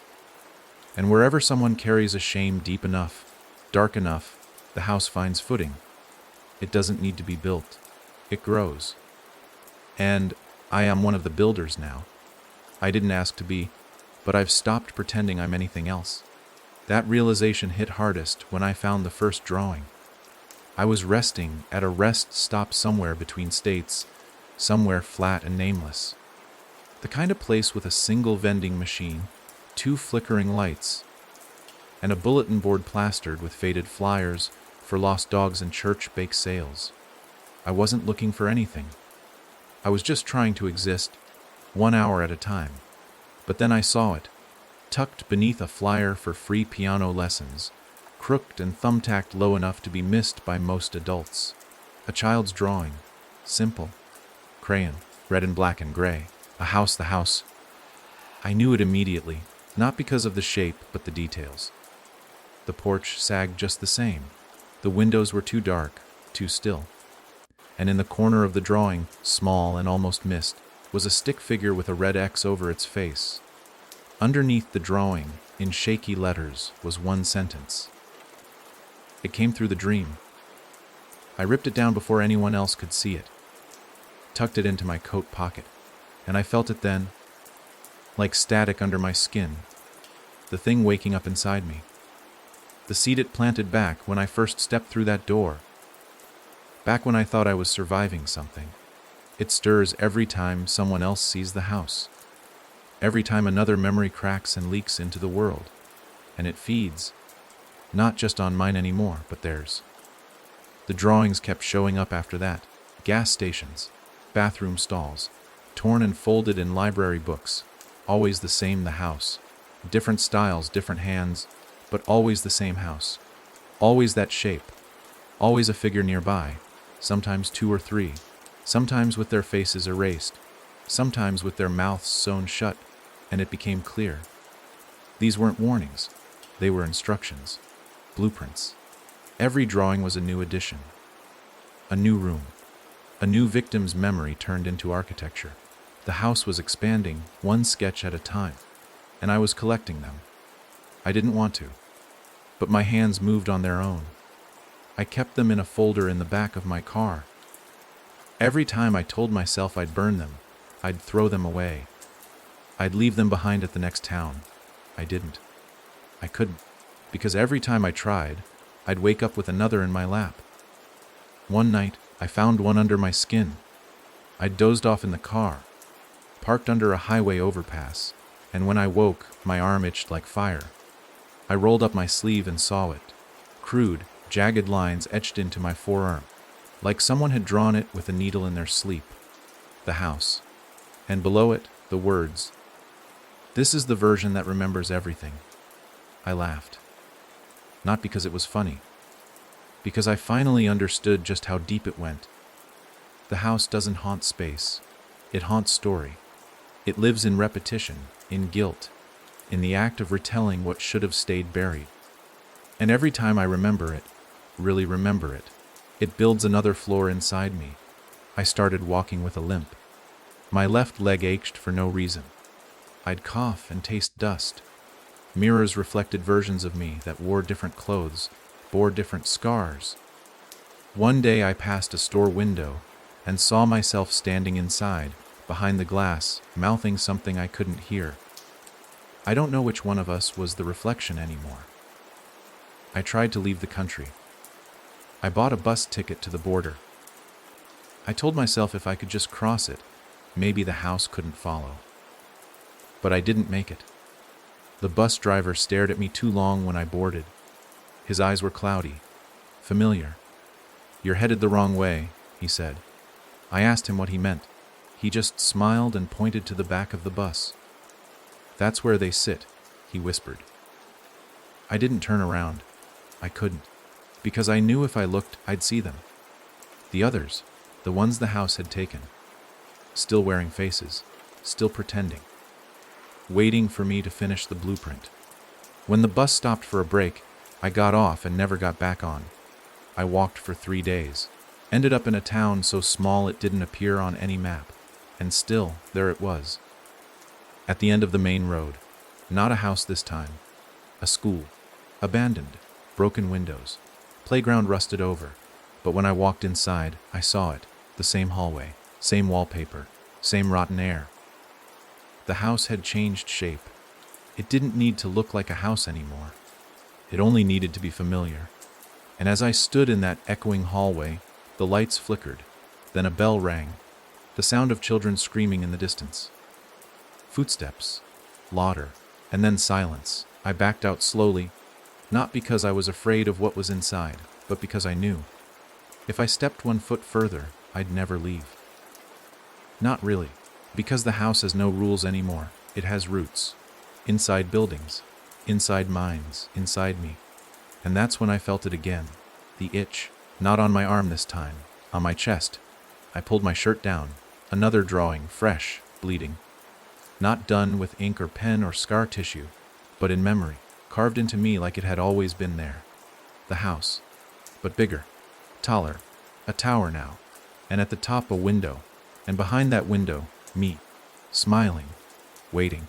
Because someday someone will find that drawing. And they'll dream. And in that dream, a knock will come. 3 times. And when they answer, I'll be standing on the other side. The knock was soft, just 3 slow taps that echoed not from a door, but from the depths of my own mind. It wasn't a sound I could block, nor a rhythm I could ignore. It was inside me, like a pulse beneath my skin, beating steadily, demanding attention. I tried to pretend it was nothing. Tried to drown it out with music, with noise, with the endless hum of the world around me. But it persisted, growing louder in the quiet moments, calling me back to something I thought I had escaped. That something was the house. Not the place, but the thing that wears it like a mask. The memories stitched together by the broken, the forgotten, the left behind. The thing that had once been trapped in a decrepit home on Black Hollow Road, but had spread into the lives of everyone I touched. It didn't just exist behind doors or inside walls anymore. It was living inside me, tangled with my thoughts, breathing with my heart. I remember the day the knock became a voice. Soft, almost a whisper, carried on the wind of a cold morning. "Jacob." I turned, expecting to see someone behind me. But there was only empty air. The voice was everywhere and nowhere. A shadow cast by my own fears, perhaps, or the final tendrils of the house reaching out to claim me. I realized then the terrible truth: there is no place to run, no door to close, no mirror to shatter that could stop it. The house had become me, and I had become the house. Everywhere I went, the world felt thinner, less real. Faces blurred, places shifted. I caught glimpses of other versions of myself, some lost, some broken, some smiling with eyes like voids. And in every reflection, every passing window, I saw the same question burning silently: will you answer the knock? I resisted for as long as I could, pretended it was hallucination, a symptom of exhaustion or trauma. But one night, as I sat alone in a motel room, far from anything familiar, the knocking started again, this time on the bathroom mirror. 3 taps. Slow, insistent. I stared, heart hammering, as the glass rippled like water. The reflection showed not just me, but the rooms behind me. Rooms I'd never seen before. Doors I never opened. Shadows moving, watching, waiting. And then, the door in the mirror creaked open. A hand reached out. I wanted to scream, but my voice caught in my throat, because the hand was my own. The face stepping through the glass wasn't mine, exactly. It was me twisted. Older, hollow, a smile carved too wide. The thing that waited behind all the doors, in every shadow, beneath every memory I tried to bury. It whispered. You knocked back. The air thickened. The motel room faded. I was back on Black Hollow Road, standing on the porch of the house. The door was open. The knock came again. 3 slow taps. I stepped forward and answered, because once you hear that knock, you can never say no. The air outside the house was wrong. Not cold, not warm, just still, as if the wind had been told to stop. The trees were too still as well, their branches stiff and black against a colorless sky. I stood on the porch, my hand resting on the doorframe, and it felt like leaning against bone. The open doorway wasn't black like I remembered. It was white, glowing faintly, like light seen through thin skin. But it wasn't inviting. It was waiting. The first step I took felt like a fall. My foot crossed the threshold and landed somewhere that didn't belong to the porch or the hallway beyond. There was no floor, only a stretch of boards suspended over a void. Beneath me, the darkness moved like water, rippling with shapes that didn't have bodies. I knew they were watching. I knew they knew me. The door closed behind me, not with a slam, but with the slow certainty of something sealing itself shut. I didn't turn around. The path ahead was narrow, the boards creaking under my weight. Far away, at the end of the path, I saw it. My old room from the house. Same peeling wallpaper. Same smell of dust and mildew. But there was something on the bed. A box. It wasn't old. It was clean, wooden, with brass hinges that gleamed. My name was carved into the lid. My real name, the one I hadn't heard since before all of this began. I didn't want to touch it, but I couldn't stop my hands from reaching. When I opened it, the sound wasn't a creak, it was a sigh. Inside was a key, long black and cold enough to burn my skin. Beneath the key was a note, written in a hand I recognized immediately, my own. Every door you open now opens you. I didn't have time to question it, because the boards beneath me groaned like something shifting below. The water darkness surged upward in shapes. Arms, hands, heads, but none of them human. They reached for me, but not to pull me under. They were offering me something. Small objects. Trinkets, photographs, bones. I stepped back, clutching the key, and every shape stopped moving. The void stilled, and then a single voice rose from it, low, deep, and too close to my ear for the distance between us. You've brought us so many rooms, it said, but the house is not done. The house wants out. I didn't understand, not fully, until I felt the boards beneath my feet stretch. Not sink, stretch. The hallway was lengthening, bending upward, curving until I was walking inside a circle. And each step I took, a new door appeared along the walls. Some were familiar. My mother's kitchen door, my high school locker door, the back door of the diner I used to work at. But others I'd never seen. They hummed, they breathed, and when I passed too close, I could hear muffled voices on the other side, pleading, laughing, whispering my name. I knew then what the key was for. It wasn't to lock these doors. It was to open the ones that should never exist. I wanted to throw the key into the void, but the moment I thought it, the voice laughed. You can't let go of what you've made, it said. The hallway bent again, and I found myself at another door, this one unlike the rest. It was a mirror, framed in black wood, but the glass was solid, opaque, almost like marble, and in the center was a small, key-shaped hole. I didn't want to put it in. I didn't want to see what was on the other side, but my hand moved before I could stop it. The key slid in smooth, turned once. The door, if I could still call it that, cracked open. Light poured out, not white, not warm, red. And behind that light came a sound I will never forget. The sound of every door in the world unlocking at once. When the red light spilled out, it didn't just fill the hallway, it changed it. The boards beneath my feet warped and split, curling away like burnt paper. The void below surged higher, not as water this time, but as a slow, moving mist that crept up my legs, clinging with a weight that wasn't physical but memorial. Each wisp seemed to whisper pieces of my past, fragments of things I'd forgotten or buried. My father's voice shouting in another room, the sound of my own laughter before it turned into something bitter, the slam of a door I swore I'd never walk through again. The key was still in the lock, still warm in my hand, and the door, if I could still call it that, wasn't swinging open like I expected. It was pulling, breathing in. I felt it in my chest, like my lungs were sensing with something on the other side. Then I heard it, the soft click of another door opening somewhere far away. And another, and another.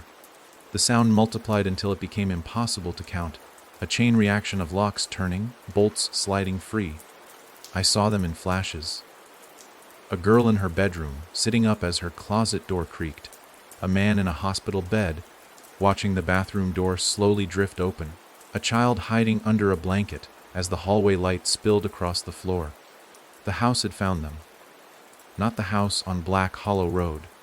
Every house. My knees buckled. I tried to step back, but the mist coiled tighter, pulling me forward. I could feel it now. Something vast and hungry on the other side of that red light. Not a shape, not a person. A condition. A thing that doesn't stop once it begins. And then, through the crack, an eye opened. Not human. Not animal. An eye made of walls and windows, stairs and hallways, built entirely from the architecture of memory and fear. It blinked once, and in that blink I saw the blueprint of the world redrawn. Every building a vein, every locked room a heartbeat. It whispered, "There is no outside anymore." The hallway collapsed inward. Doors folded in on themselves, vanishing into the mist.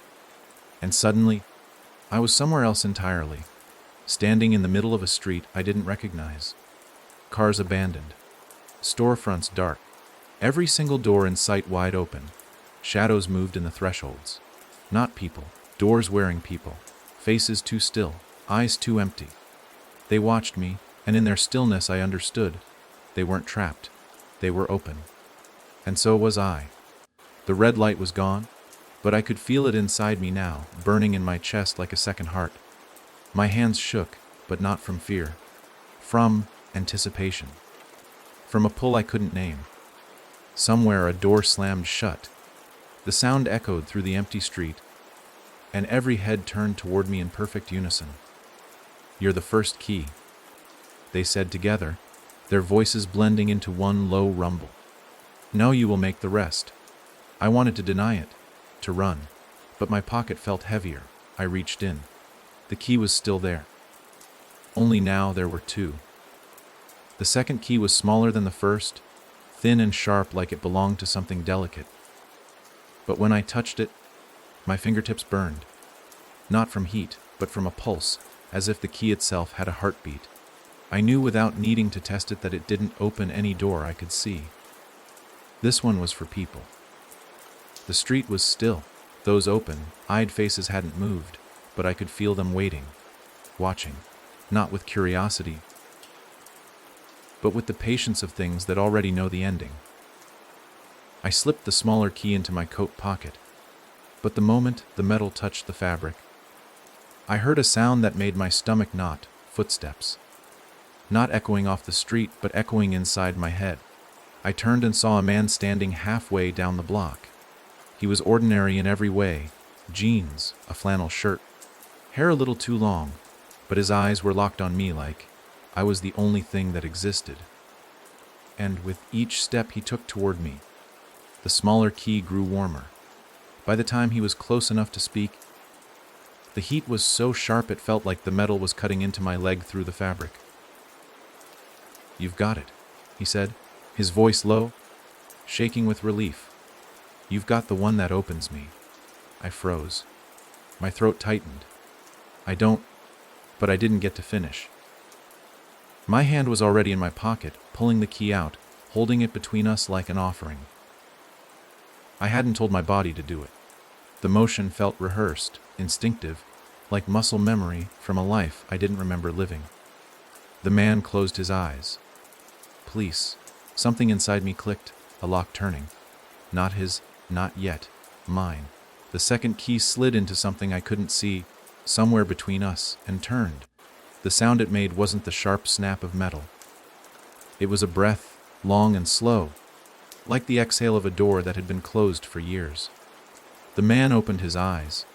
They were different now, too wide, too bright, reflecting something red that wasn't there a moment ago. He smiled. And then he stepped past me without another word, walking toward one of the open doors along the street. When he reached it, he didn't hesitate. He stepped inside.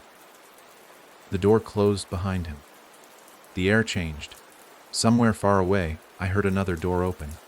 And I understood. Unlocking him had opened something else, somewhere else. The house was no longer confined to its own structure. Every person unlocked was another entrance, another infection.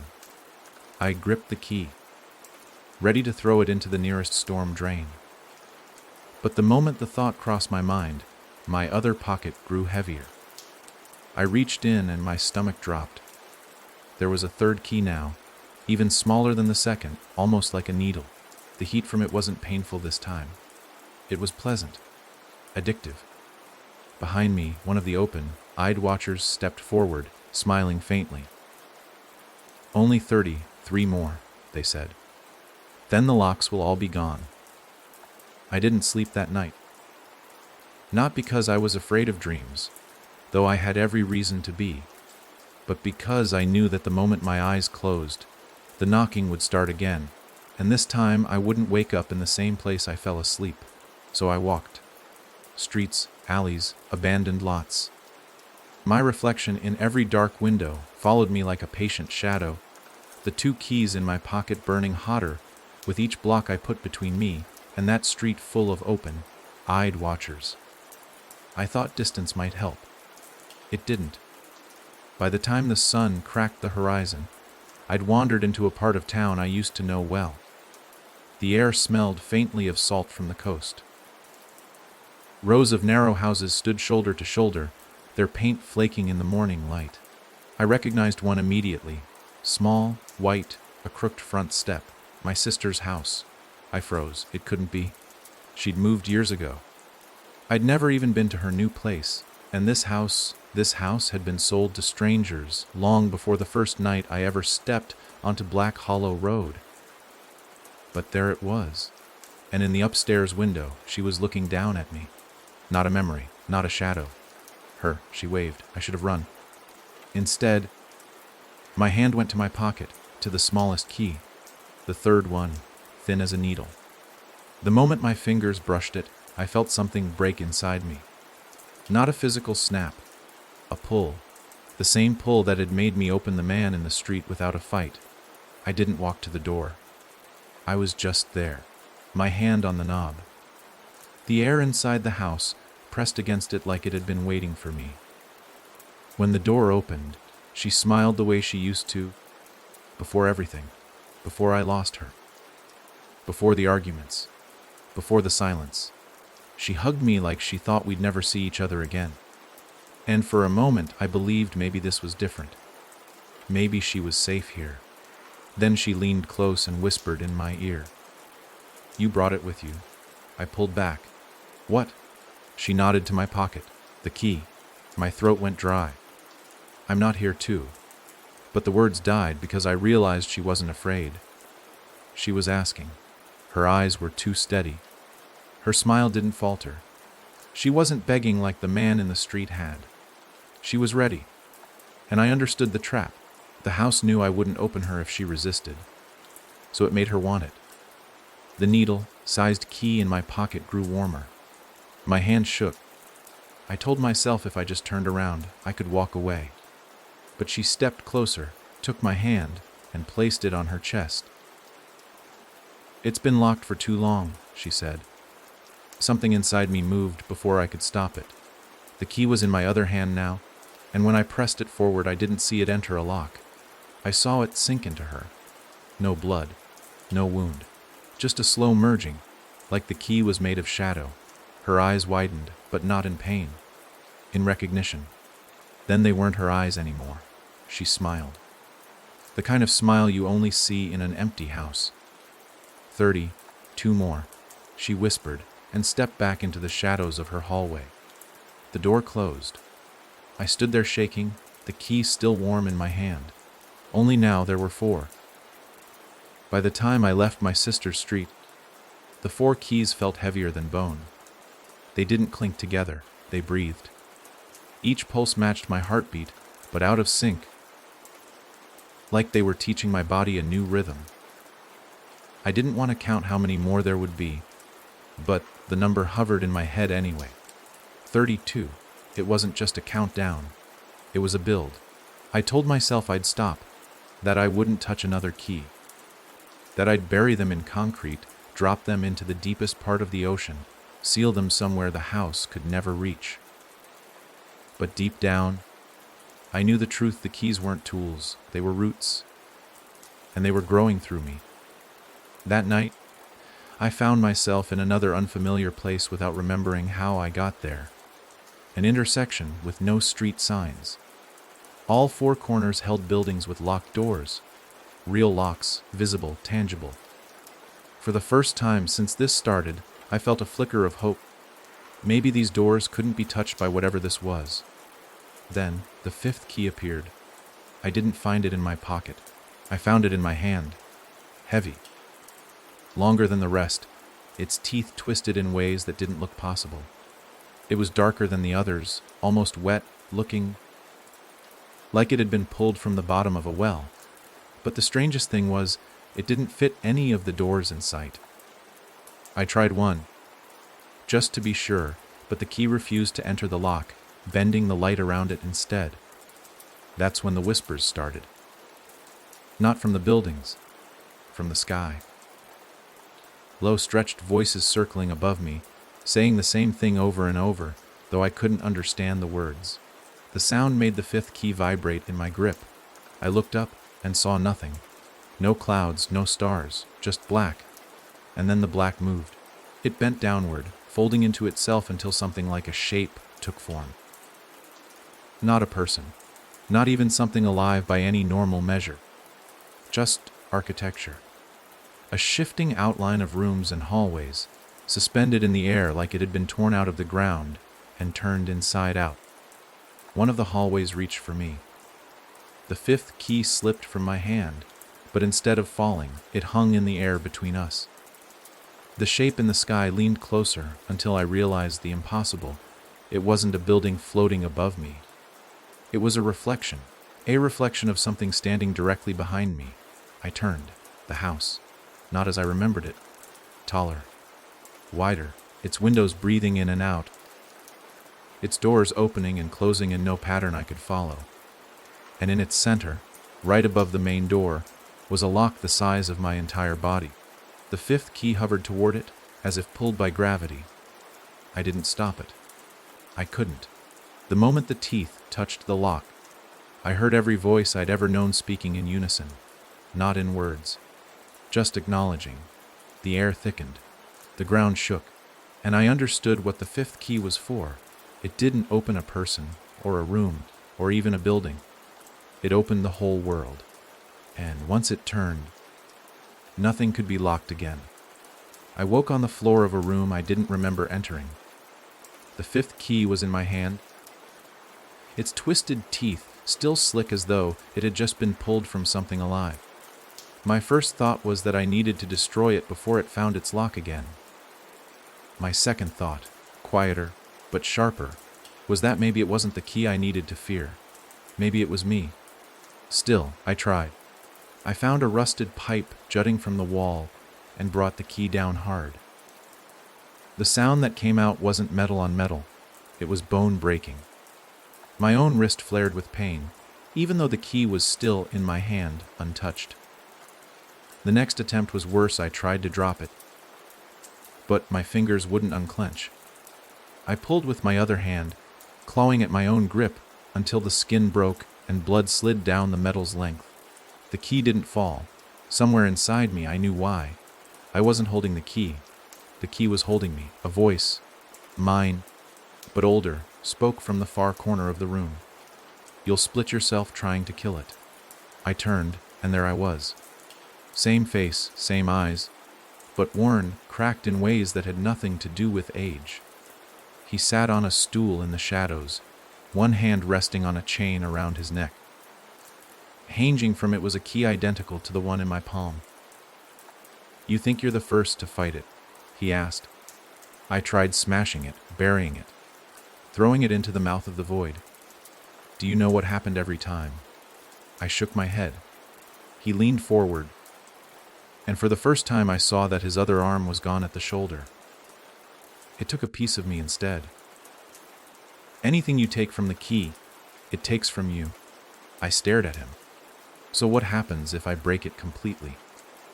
He smiled, but it wasn't human. "Then you won't have to worry about unlocking anything ever again, because there'll be nothing left of you to unlock." The fifth key pulsed in my grip, as if it liked the sound of that. Before I could speak again, the walls around us began to breathe. Paint peeled backward, revealing layers of wallpaper that shifted and rippled like muscle. The door behind my older self swung open, and a hot wind poured through. "They've found you," he said, standing. "And they know you're thinking about closing a door." He stepped through the open doorway and didn't look back. The wind grew stronger. The fifth key hummed like a living thing, and somewhere beyond that doorway, I heard the creak of a lock turning. Not opening, not closing, just deciding. I knew then that if I wanted to survive, I'd have to stop thinking about breaking the key, and start thinking about breaking me first. I didn't leave the room right away.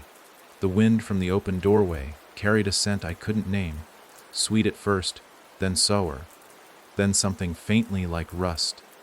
The fifth key twitched in my hand, pulling toward the door as though it knew exactly what was waiting on the other side.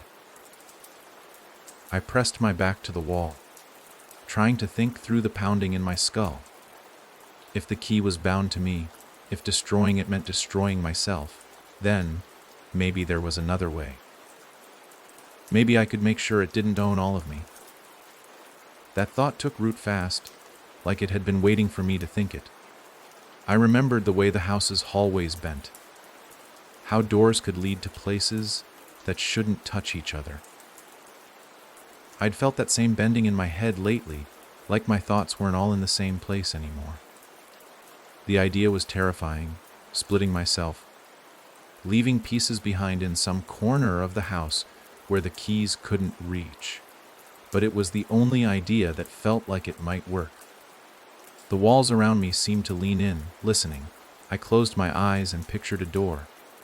Not one I'd ever seen before, but one that felt like it had always been there, hidden behind everything else. The handle was ice cold, and as soon as my hand touched it, the air in the room thinned. My breathing slowed. My pulse fell out of step with the keys. When I opened the door, I didn't see another room. I saw me, not older, not twisted, just me, exactly as I was, standing in a place made entirely of shadow. His expression was flat, like he already knew what I was about to ask. "I need you to stay here," I told him. He nodded without question. "And what part am I?" I thought for a moment before answering. "The part that doesn't want to turn the key." He smiled faintly, and for a second I wondered if I'd made a mistake. But he stepped back, letting the shadows swallow him, and the door between us closed. I felt lighter instantly. The fifth key still pulsed in my hand, but it didn't burn as sharply. The relief didn't last. The walls shuddered. A sound rose from somewhere deep in the building. A knock, but slow and uneven, like someone trying to find the rhythm of a song they'd half forgotten. And then the wind from the doorway changed direction, pulling not at me, but at the part I just locked away. Something out there had found him. The fifth key yanked forward, so hard it nearly tore from my grip. I stumbled toward the open door, the sound of that knock growing louder, sharper. When I stepped through, the hallway on the other side wasn't empty. Dozens of people stood there, facing away from me, each with a key-shaped hole in the back of their skulls. And at the far end of the hall, a figure was walking toward my other self, key in hand. It wasn't me. It was the house. And it was smiling. The hallway stretched farther than it should have, each step pulling me into a space that refused to keep still. The walls swelled and narrowed like the ribs of something breathing. The people with the key-shaped holes didn't turn to look at me. Didn't move at all, but I could feel their awareness pressing against my skin like static. Every one of them was listening. At the far end, my other self stood motionless, his back to me, facing the figure that had emerged from the shadows. It wasn't human, but it wasn't fully formless either. Its shape shifted in the corners of my vision. A doorway one moment, a hunched silhouette the next, and in its hand was a key longer than my arm, teeth jagged and wrong, slick with something that dripped onto the floor and steamed. "You came to split yourself," the house said, though its mouth never moved. The voice came from every wall, every body in the hallway. "But there is no such thing as half a door. There is only open or closed." I took a step forward. "Let him go." It tilted its head, or the doorframe that was currently its head, like it was considering me. "I will," it said slowly. "If you give me something better." The fifth key in my hand pulsed so hard I nearly dropped it. The weight of the offer hit me all at once. It wasn't here for the part of me I'd locked away. It was here for the rest. "You trade," it said. "The half you keep for the whole you give. One door for all the doors." I shook my head, but even as I did, I felt the pull of the bargain in my chest. My other self didn't move, didn't call out. His stillness made it worse. If he fought, maybe I could resist. But the longer I stared, the more I realized he wasn't afraid. He was waiting for me to decide. The house stepped closer to him, lifting the massive, jagged key. Its teeth dripped onto the floor, hissing as they ate into the wood. "If I open him," it said, "he is mine. And if he is mine, so are you." The people with the keyholes twitched all at once, like puppets given a single sharp tug. The air thickened. The fifth key burned against my palm, hotter than ever before, almost begging to be used. I realized then that I could save him, but only by unlocking something else. Something the house wanted more, and I knew exactly what that was. I turned the fifth key in my hand, feeling its teeth bite into the air, and pointed it toward the wall to my left. The wood there began to blister and split, a black seam appearing in the grain. The house froze. "You don't know what's behind that," it said. I smiled, even though my hands were shaking. "Neither do you." The seam widened, a door taking shape where none had existed. From the darkness behind it came a sound I'd never heard before, a scraping, slow and wet, like something huge dragging itself toward the opening. The house stepped back, and that was when I understood even houses can be afraid of other doors. The seam split wide enough for air to pour through, air that didn't smell like anywhere I'd been before.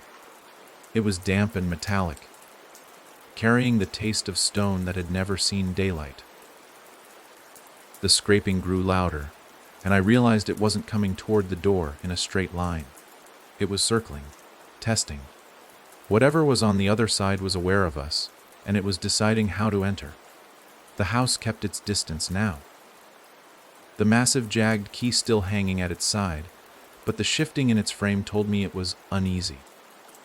The people with the key, shaped holes swayed slightly, their heads tilting toward the seam, as though listening to something I couldn't hear. My other self finally turned his head to look at me, and for the first time there was fear in his eyes.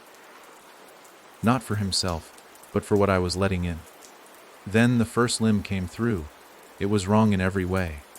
Too long, jointed in places that bent backward. Covered in skin so pale it seemed translucent. The limb's surface was smooth, but when it pressed against the hallway floor, it left indentations, perfect impressions of shapes I couldn't recognize. Another limb followed, this one thinner, dragging something sharp along the floor that made a squeal like nails on glass.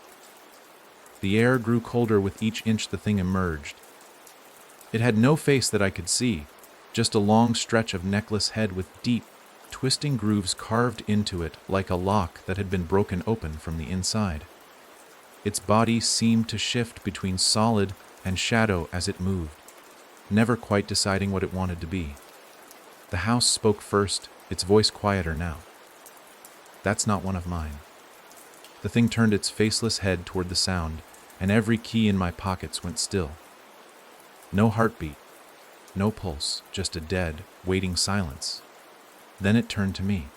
"You opened wrong," it said, though its mouth never moved. The voice came from somewhere behind my eyes, and it hurt to hear it.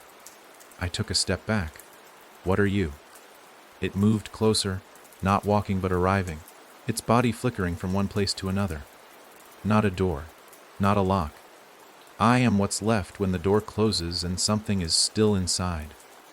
Behind it, the seam began to narrow, as if the place it had come from no longer wanted it back. The house retreated another step, and I realized this thing wasn't here to help me. It wasn't here to help anyone. But it also wasn't under the house's control. That gave me one idea. I pointed to my other self at the far end of the hall. "Take him." The faceless thing tilted its head. "His part of you." "Exactly," I said. "And if you take him, you'll have a way in." It didn't move for a long moment. Then, without warning, it was standing beside him. My other self didn't resist. The thing reached into his chest, not tearing, not breaking, just sliding in, like his body was a door it already had the key for. When it pulled back, he collapsed, and something changed in me. I felt lighter. Too light. The fifth key in my hand was cold now, its heartbeat gone. The faceless thing turned toward me. "Trade complete," it said. Then it stepped backward into the wall and vanished, leaving nothing but a faint, damp imprint where it had stood. The house watched me in silence. Then, almost smiling, it said, "You've just made another door." At first, I didn't notice it. The hallway was empty now except for the silent watchers. The house no longer pressing toward me, and the fifth key, cold in my grip, feeling like dead weight.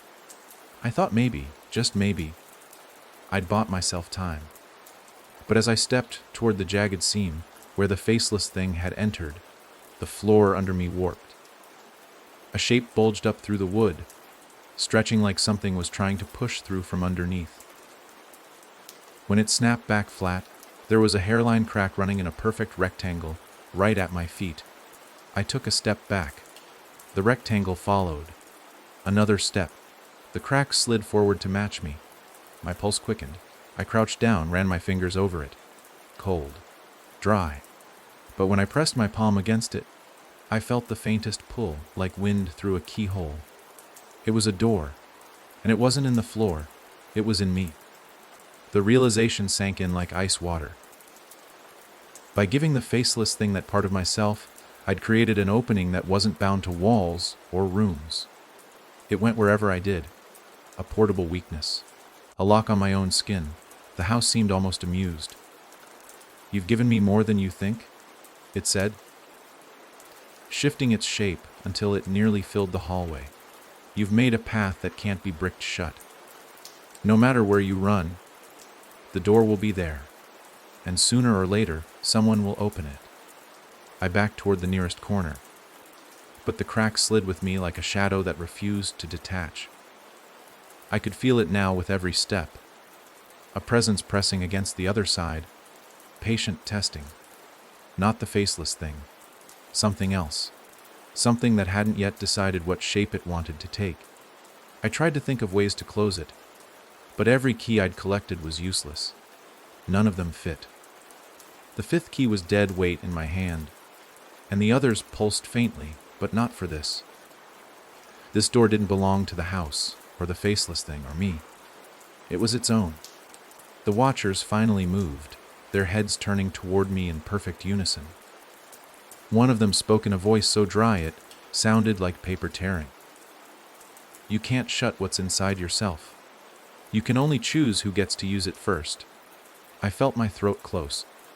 "And if no one uses it?" They smiled, not cruel, but certain. It will open itself.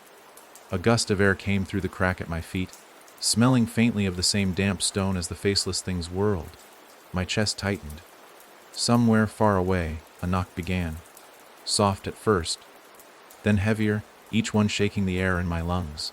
The house withdrew into the shadows, leaving me alone with the sound. Not in mercy, in anticipation. I didn't know which would come first. The thing behind the door stepping through, or me deciding to open it for someone I thought I could control. Either way, the door was already moving with me, and it wasn't going to stop. The door followed me for 3 days before anything tried it. I barely slept, barely ate, keeping myself in constant motion, hoping that if I never stopped, the thing pressing against the other side would give up. It didn't. The crack in the floor, or wall, or ground, depending on where I stood, was always there, perfectly aligned to my steps. A black seam that never faded or shifted shape.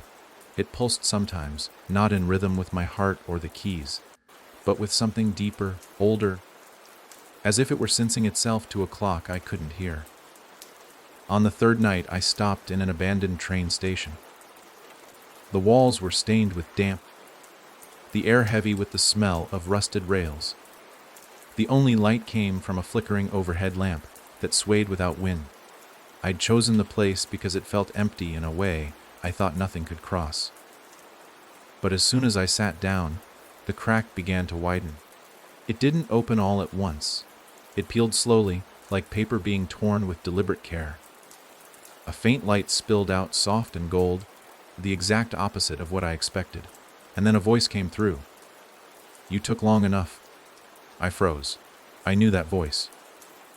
Not just in the way you recognize a sound, but in the way it wraps around old wounds you thought had scarred over.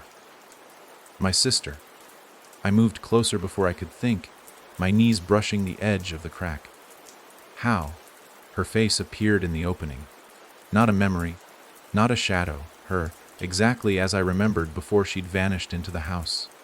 She smiled, and it was the same smile she'd given me the last time I saw her, when she'd asked me to use the needle, thin key. "I've been waiting," she said. "It's so much bigger in here than you'd think. But I can't get out unless you let me." Every instinct told me to step back, but I didn't. Is it safe? Her expression didn't change, but her voice softened. "Safe for me, and for you if you hurry. You're running out of time before something else finds the door." I looked down at my hand. The keys were silent. Dead. They offered no warning. No guidance. "You didn't leave me here," she said, "but you can bring me out. Or you can keep walking and let the thing that's been knocking take my place." The thought of that thing wearing her face made my stomach twist. I reached down without deciding, my fingertips brushing the seam. The moment I touched it, her hand shot through and grabbed mine. Cold. Strong. The world around me shifted. Not the way the house moved, but sharper, like stepping into a sudden drop in the dark. I felt the train station vanish, felt the ground under me change texture, smelled air that wasn't air at all. And then I was inside her door.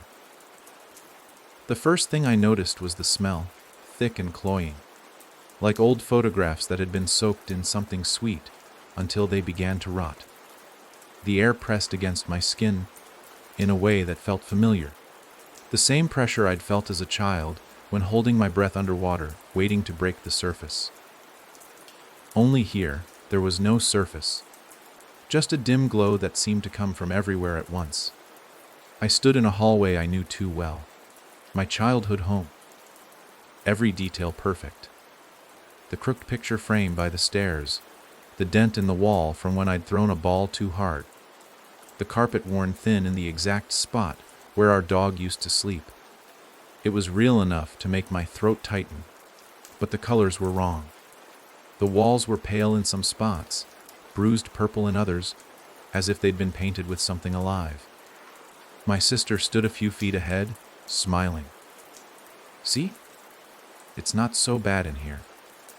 I wanted to believe her, but something about the way she didn't blink told me I shouldn't. Where are we? In you, she said, as if it were obvious. This is what it looks like inside the door you made. Every room, every hallway, pieces of you. She started walking, and I followed, my footsteps muffled by the carpet. But as we passed each doorway, I realized the rooms weren't exactly mine. One held my old bedroom, but the toys were melted together in glistening heaps. Another was our kitchen, but the plates on the counter had teeth slowly grinding against one another. I stopped. What's in here with us? Her smile flickered. Everything you've forgotten, and one thing you haven't met yet. The hallway groaned, stretching longer in both directions. Behind me, the front door of our house was gone, replaced by a solid wall that pulsed faintly, as though it were breathing. Somewhere in the walls, I heard a slow, deliberate scraping. You don't have much time, she said. Once it finds us, it will wear your memories like a skin. You'll never know what's real again. I grabbed her arm. Then we leave. Now, her eyes shifted, the brown darkening until it was almost black. You can't leave until you take me with you. A shadow flickered in the corner of my vision. I turned, but there was nothing. Only the long hallway of my childhood, stretching farther than it ever had, lined with doors that didn't belong there. Some of them were cracked open, and I could see movement in the gaps. I felt the fifth key in my pocket, heavy again, warm now in a way that suggested it wanted to be used here. I pulled it out, but the moment the metal caught the dim light, the scraping sound stopped. Then a voice, deep, slow, and close, spoke from the darkness beyond the farthest door. You opened me once. You'll open me again. The walls tightened, the air pressing harder against my chest. My sister grabbed my wrist and started running. We didn't run toward the exit. There wasn't one. We ran deeper into me. We ran without speaking, our footsteps swallowed by the carpet that seemed to stretch under us, like it didn't want to let go. The hallway kept shifting, doors appearing where there hadn't been any, walls warping in and out, as if the whole place was breathing around us. My sister moved with strange certainty, turning sharply, cutting through rooms that felt more and more wrong the deeper we went. At first, I thought we were heading toward some fixed point, some middle of this warped reflection of my past. But the further we went, the more I realized there was no map here, only the pull. It wasn't her leading us. It was the door inside me, guiding every step. The rooms became harder to look at.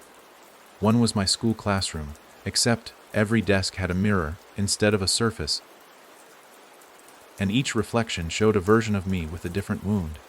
Missing an eye, bleeding from the mouth, split open at the chest. Another room was our old living room, but all the family photos had been replaced with frames filled by keys, each one slowly turning on its own. The scraping followed us, closer now, more deliberate. It didn't sound hurried. It didn't need to hurry. Finally, we came to a room that didn't fit. A perfect circle, the walls smooth and pale, no doors except the one we'd entered through.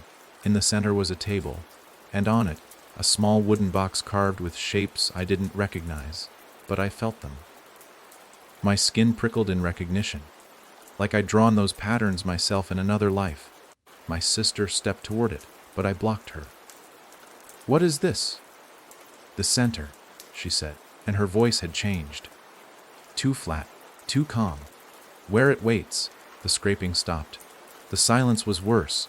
I could hear my own breath, quick and shallow, and under it, something else. A heartbeat that wasn't mine. The wall behind the table began to ripple, stretching forward like wax under heat until it pushed into the room as a single, massive shape. It didn't open its eyes, because it didn't have any.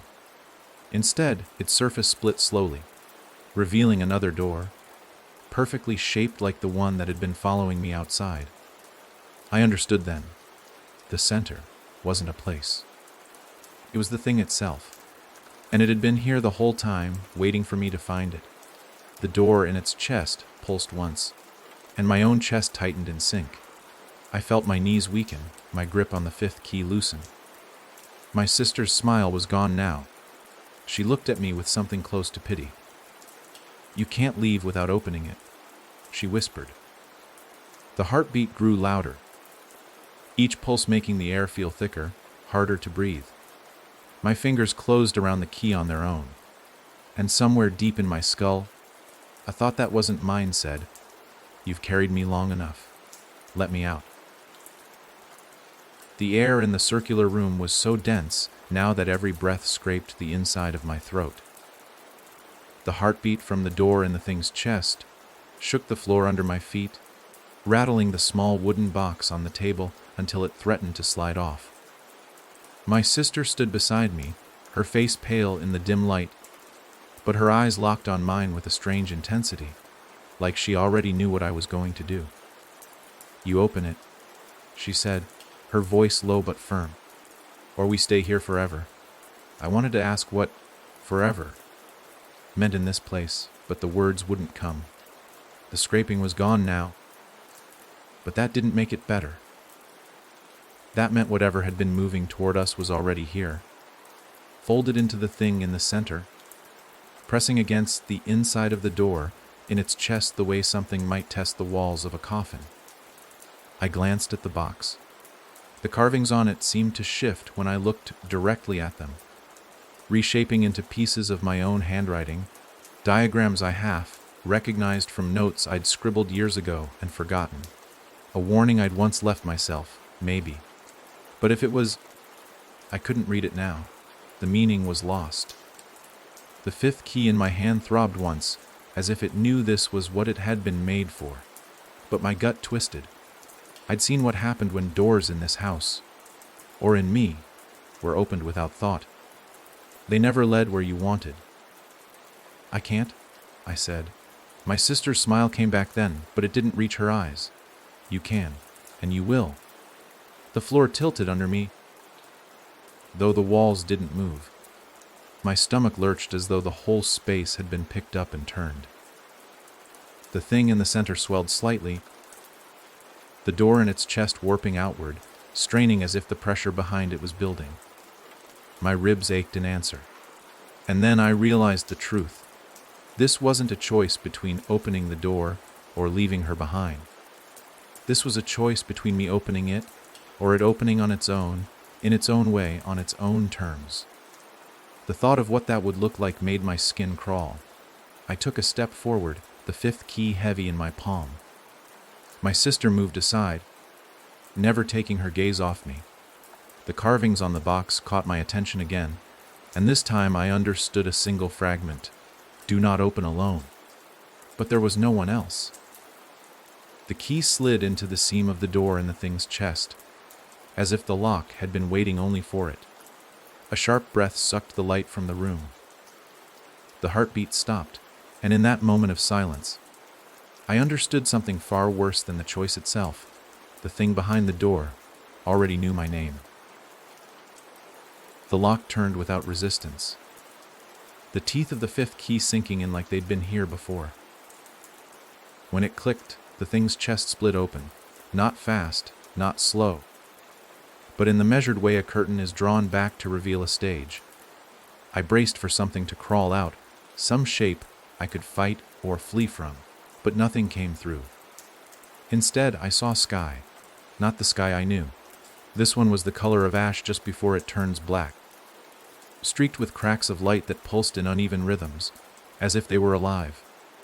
Clouds hung too low, moving against the wind, sometimes breaking apart in jagged fragments that fell, dissolving before they touched the ground. And that ground, it wasn't dirt or stone, it was walls. Hundreds of walls, stretching flat like fields, each one with a single door in the middle. Some stood wide open to darkness. Others were shut, rattling from the strain of whatever was inside. The whole place breathed like one living organism, and every inhale made the hair on my arms rise. Then the air in the circular room shifted. It didn't blow in from the opening. It bled in. The color of the sky seeped into the walls, pale at first, then darker, spreading like veins through paper.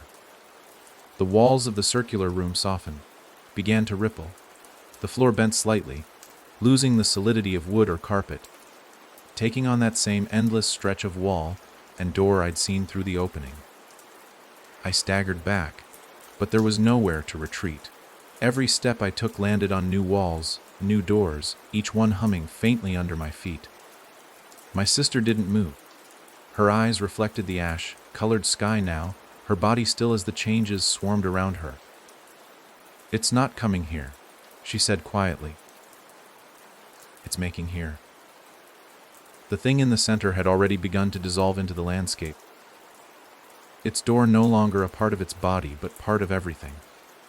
And the place beyond was pushing through faster now, each breath of it heavier, each crack in the air wider. I understood then that I hadn't let something into this space. I had let the space out. The train station, my childhood home, every warped room in the house, they were all fading, peeling away under the weight of this new place, until nothing was left but endless walls and endless doors. Some of them were close enough to touch now. Some whispered when I passed, not in words but in movements. Shadows sliding behind cracks, shapes pressing faintly at the wood. The key in my hand was hot enough to burn. I didn't drop it. Because as much as I wanted to run, I knew the truth. There was nowhere left to run to. The walls kept forming in every direction, rising and flattening into impossible fields, each one bearing a single door. Some were new, pale and unmarked. Others looked older than the ground itself, scarred by scratches that had gone deep into the wood. I kept turning in circles, trying to find where the circular room had been, but it was gone, swallowed completely by this place. The sky above still pulsed with those jagged veins of light, each flicker casting the walls in brief, sharp relief, like a flashbulb freezing everything in place for half a heartbeat. Then one of the doors opened. It didn't creak, didn't swing. It just shifted from shut to wide open, as if there had never been anything holding it closed. The inside wasn't darkness. It was light. Not warm, not bright, just blinding, flat white. A figure stepped out. At first, I thought it was a stranger, its clothes unfamiliar, its shape slightly blurred, like a photograph just out of focus. But the more it moved, the more I recognized it, not from its face, but from the way it carried itself. That exact tilt of the head, the way the left foot dragged just a fraction longer than the right. It was me. Not the other me I'd seen before, the one that belonged to the house. This one was older, worn, the hair thinner, skin tighter over the bones, as if too many years had passed in too little time. It smiled, not cruelly, not kindly, but like it knew every thought before I had it. "I told them where to find you," it said. The voice was mine, but each word came just a little too late, like an echo pretending to be the source. I stepped back, and the door behind it slammed shut without being touched. The sound was final, like a lock turning from the inside. "Why?" I asked, though the answer was already forming in my head, too fast, too sharp. The older me's eyes narrowed. "Because I remember what you forget, and I know what's in the others." It pointed past me, and I turned. All around, other doors had begun to open. Not all at once, but in sequence, a slow wave moving outward. From each one, something stepped through. Not creatures, not shadows, people. All of them looking at me. All of them smiling the same knowing smile. I didn't recognize their faces, but I recognized the eyes. Every one of them had my eyes. The walls began to shake, a low rumble building from somewhere, deep beneath this impossible ground. My sister's voice called out from somewhere I couldn't see, "Don't let them touch you." But they were already walking toward me, their steps perfectly in sync, the same dragging left foot as the one that had stepped through first. And for the first time, I wondered if they'd been in here all along, waiting for me to bring the door to them. They closed in without breaking formation. Each step measured, each gaze locked on me, as though there was nowhere else in this place worth looking at. I tried to back away, but every direction was the same, walls and doors stretching forever, the ash-colored sky bending low above. My sister's voice came again, closer now but still hidden. "Run!" she shouted. But where? The ground beneath me felt alive, tilting slightly, guiding my feet toward them no matter how I turned. The first one to reach me was the older version of myself, the one who had stepped through the white door. He didn't rush, didn't grab. He simply lifted his hand and placed it flat against my chest. No weight, no pressure, just contact. The world tilted. It wasn't like falling. It was like being poured into something. My mind stretched thin until I couldn't tell where I ended, and he began. Images flooded in. Memories that weren't mine, but carried the same texture as the ones I'd lived. I saw myself standing in a room I didn't recognize, walls made of glass, watching something move on the other side. I saw a house that wasn't the house, built on top of another house, each layer folding in on the next like a living puzzle. I saw keys, so many keys, scattered in patterns I almost understood before they slipped away. The worst part wasn't seeing it. It was feeling it, like those moments had always been mine, hidden under the surface, waiting for him to hand them back. My chest ached with the weight of years I hadn't lived. My hands shook, not from fear, but from the sudden familiarity, like I'd been here before, made these same choices, failed in the same ways. When he pulled his hand back, my legs gave out. I hit the ground hard, my vision blurring at the edges. The others had stopped moving. They stood in a loose circle around me, smiling that same smile, tilting their heads at the same angle, as if they were all watching to see what I'd do with the new memories. The older me crouched down, his face close enough that I could see the lines carved deep around his mouth. "They'll all want their turn," he whispered. "And when they've all touched you, you'll remember what you are." Something in his tone made my skin crawl. Not the words themselves, but the quiet certainty behind them. As if this wasn't a threat or a warning. As if it was inevitable. Somewhere behind the ring of them, a door slammed open hard enough to shake the ground. My sister's voice cut through the hum of the place. "Get up! Don't let the next one touch you!" I tried to stand, but my legs weren't listening. And the next one was already stepping forward. The second one was close enough now that I could hear their breathing. Or maybe it was my own, thrown back at me in perfect imitation. Their hand lifted, slow and steady, the fingers trembling in that exact way mine did when I was trying not to think about the keys. I couldn't move my legs, but panic forced my eyes to dart around the circle, looking for any crack, any weakness. All I saw were walls and more doors, their surfaces rippling faintly like something inside was pressing to get out. My sister's voice came again, urgent, sharp. "Pick one." I didn't think. Thinking was dangerous here. I lunged sideways, dragging my body on hands and knees until I reached the nearest wall.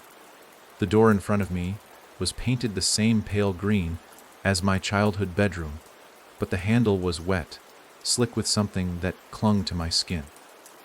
I wrapped my fingers around it and pulled. It opened too fast, as if whatever was behind it had been waiting right at the seam. The air that hit me was colder than anything I'd felt in this place, but it didn't just freeze my skin. It seemed to hollow me out from the inside, scraping something loose in my chest. Beyond the threshold was not another room, but an expanse of water so black it swallowed the dim light above us. The surface moved without rippling, a slow, heaving rise and fall, like the breathing of something enormous just beneath. The circle of selves didn't move. They stood watching as I crawled across the threshold, their heads tilting in unison. The second one's hand froze midair, fingers still outstretched, as if the open door had stolen the will from them. I didn't stop to question it. My body moved faster now, dragging itself fully through, until I was on the narrow strip of wood that jutted out over the water. The door slammed shut behind me, cutting off their faces. For a moment, there was silence. Then something moved under the surface. It wasn't fast, but I felt the displacement, an immense shape shifting in the dark, circling. The strip of wood creaked under me, and I realized it didn't extend far. Ahead was only open water. I turned back toward the door, but there was nothing there now, just more of the black expanse. The door hadn't closed. It had gone. The water swelled, rising higher, and then a single pale hand broke the surface. It wasn't reaching for me. It was placing something down gently on the wood. A key. Longer than any I'd seen. Its surface etched with markings so fine I couldn't tell if they were carved or grown there. The hand sank back into the water without a sound. I stared at the key, my breath ragged, my skin still burning from the cold. And I knew, whatever this was, it wasn't the same as the others I'd found. This one hadn't been made to open. It had been made to lock. The key was heavy in a way that had nothing to do with weight. Holding it felt like gripping a piece of silence. Dense, absolute, the kind that crushes sound out of the air. My fingers ached around it, as if it were pressing back, testing whether I was strong enough to keep it. The black water stretched in every direction, the slow, steady rise and fall making me think of a giant creature breathing beneath me. Somewhere far off, I thought I saw a ripple moving against the natural swell, but it vanished before I could be sure. I turned the key in my hand, tracing the fine lines carved into it. They weren't random. They were familiar. I realized, with a cold weight settling in my gut, that the shapes were parts of my own handwriting, broken into pieces, scattered and rearranged into something I couldn't read. But I could feel the meaning under my skin. This was an ending, but not for me alone. The strip of wood beneath me groaned, the sound sharp in the stillness. Behind me, somewhere far out on the water, I heard it, the same scraping from before, but slower now, deeper. Like something enormous was dragging itself through the dark toward me. I knew without knowing how that the key could lock the place I'd just come from. The endless walls, the doors, the shelves. But only from this side. If I turned it here, it would seal the doors forever, trap them and everything they carried. But the seal wouldn't be neat. There would be no way back for me. I would be closing myself in with whatever waited under the surface. The scraping grew louder, closer, and the water began to shift unnaturally, bulging in places as though something beneath was brushing up against the underside of the world. I thought of my sister's voice, the desperation in it. I thought of the selves, the way they moved in perfect sync. The weight of the memories they pressed into me. I thought of the thing in the center, and the place it had been waiting to show me. I crouched low, pressing the tip of the key against the wooden platform. There was no lock here, not a visible one, but the moment the metal touched the wood, the world responded, a vibration deep in the air. The water pulling slightly away from the shoreless horizon, as though it were being drawn toward something unseen. The bulge in the water rose higher, broke the surface. I didn't see a head or eyes, only a vast, ridged expanse like the back of some colossal animal. The sight made my teeth hurt, made my skin crawl in ways I didn't understand. I twisted the key. The vibration surged, the black water pulling outward, the horizon bending in on itself. Far away, I heard hundreds of doors slamming shut at once, a sound that went on and on until I thought my skull would split from it. The scraping stopped. The water stilled. Then the platform beneath me gave way. I fell into the cold, the black swallowing me whole. My eyes stung, but there was nothing to see. The key was still in my hand, its weight anchoring me, dragging me down. And in the dark, I felt something vast and patient moving alongside me, brushing past as if to remind me I wasn't alone. I didn't fight. I didn't rise. The last thing I felt before the cold became everything was the faint click of a lock turning. somewhere impossibly far away. And then there was only the deep,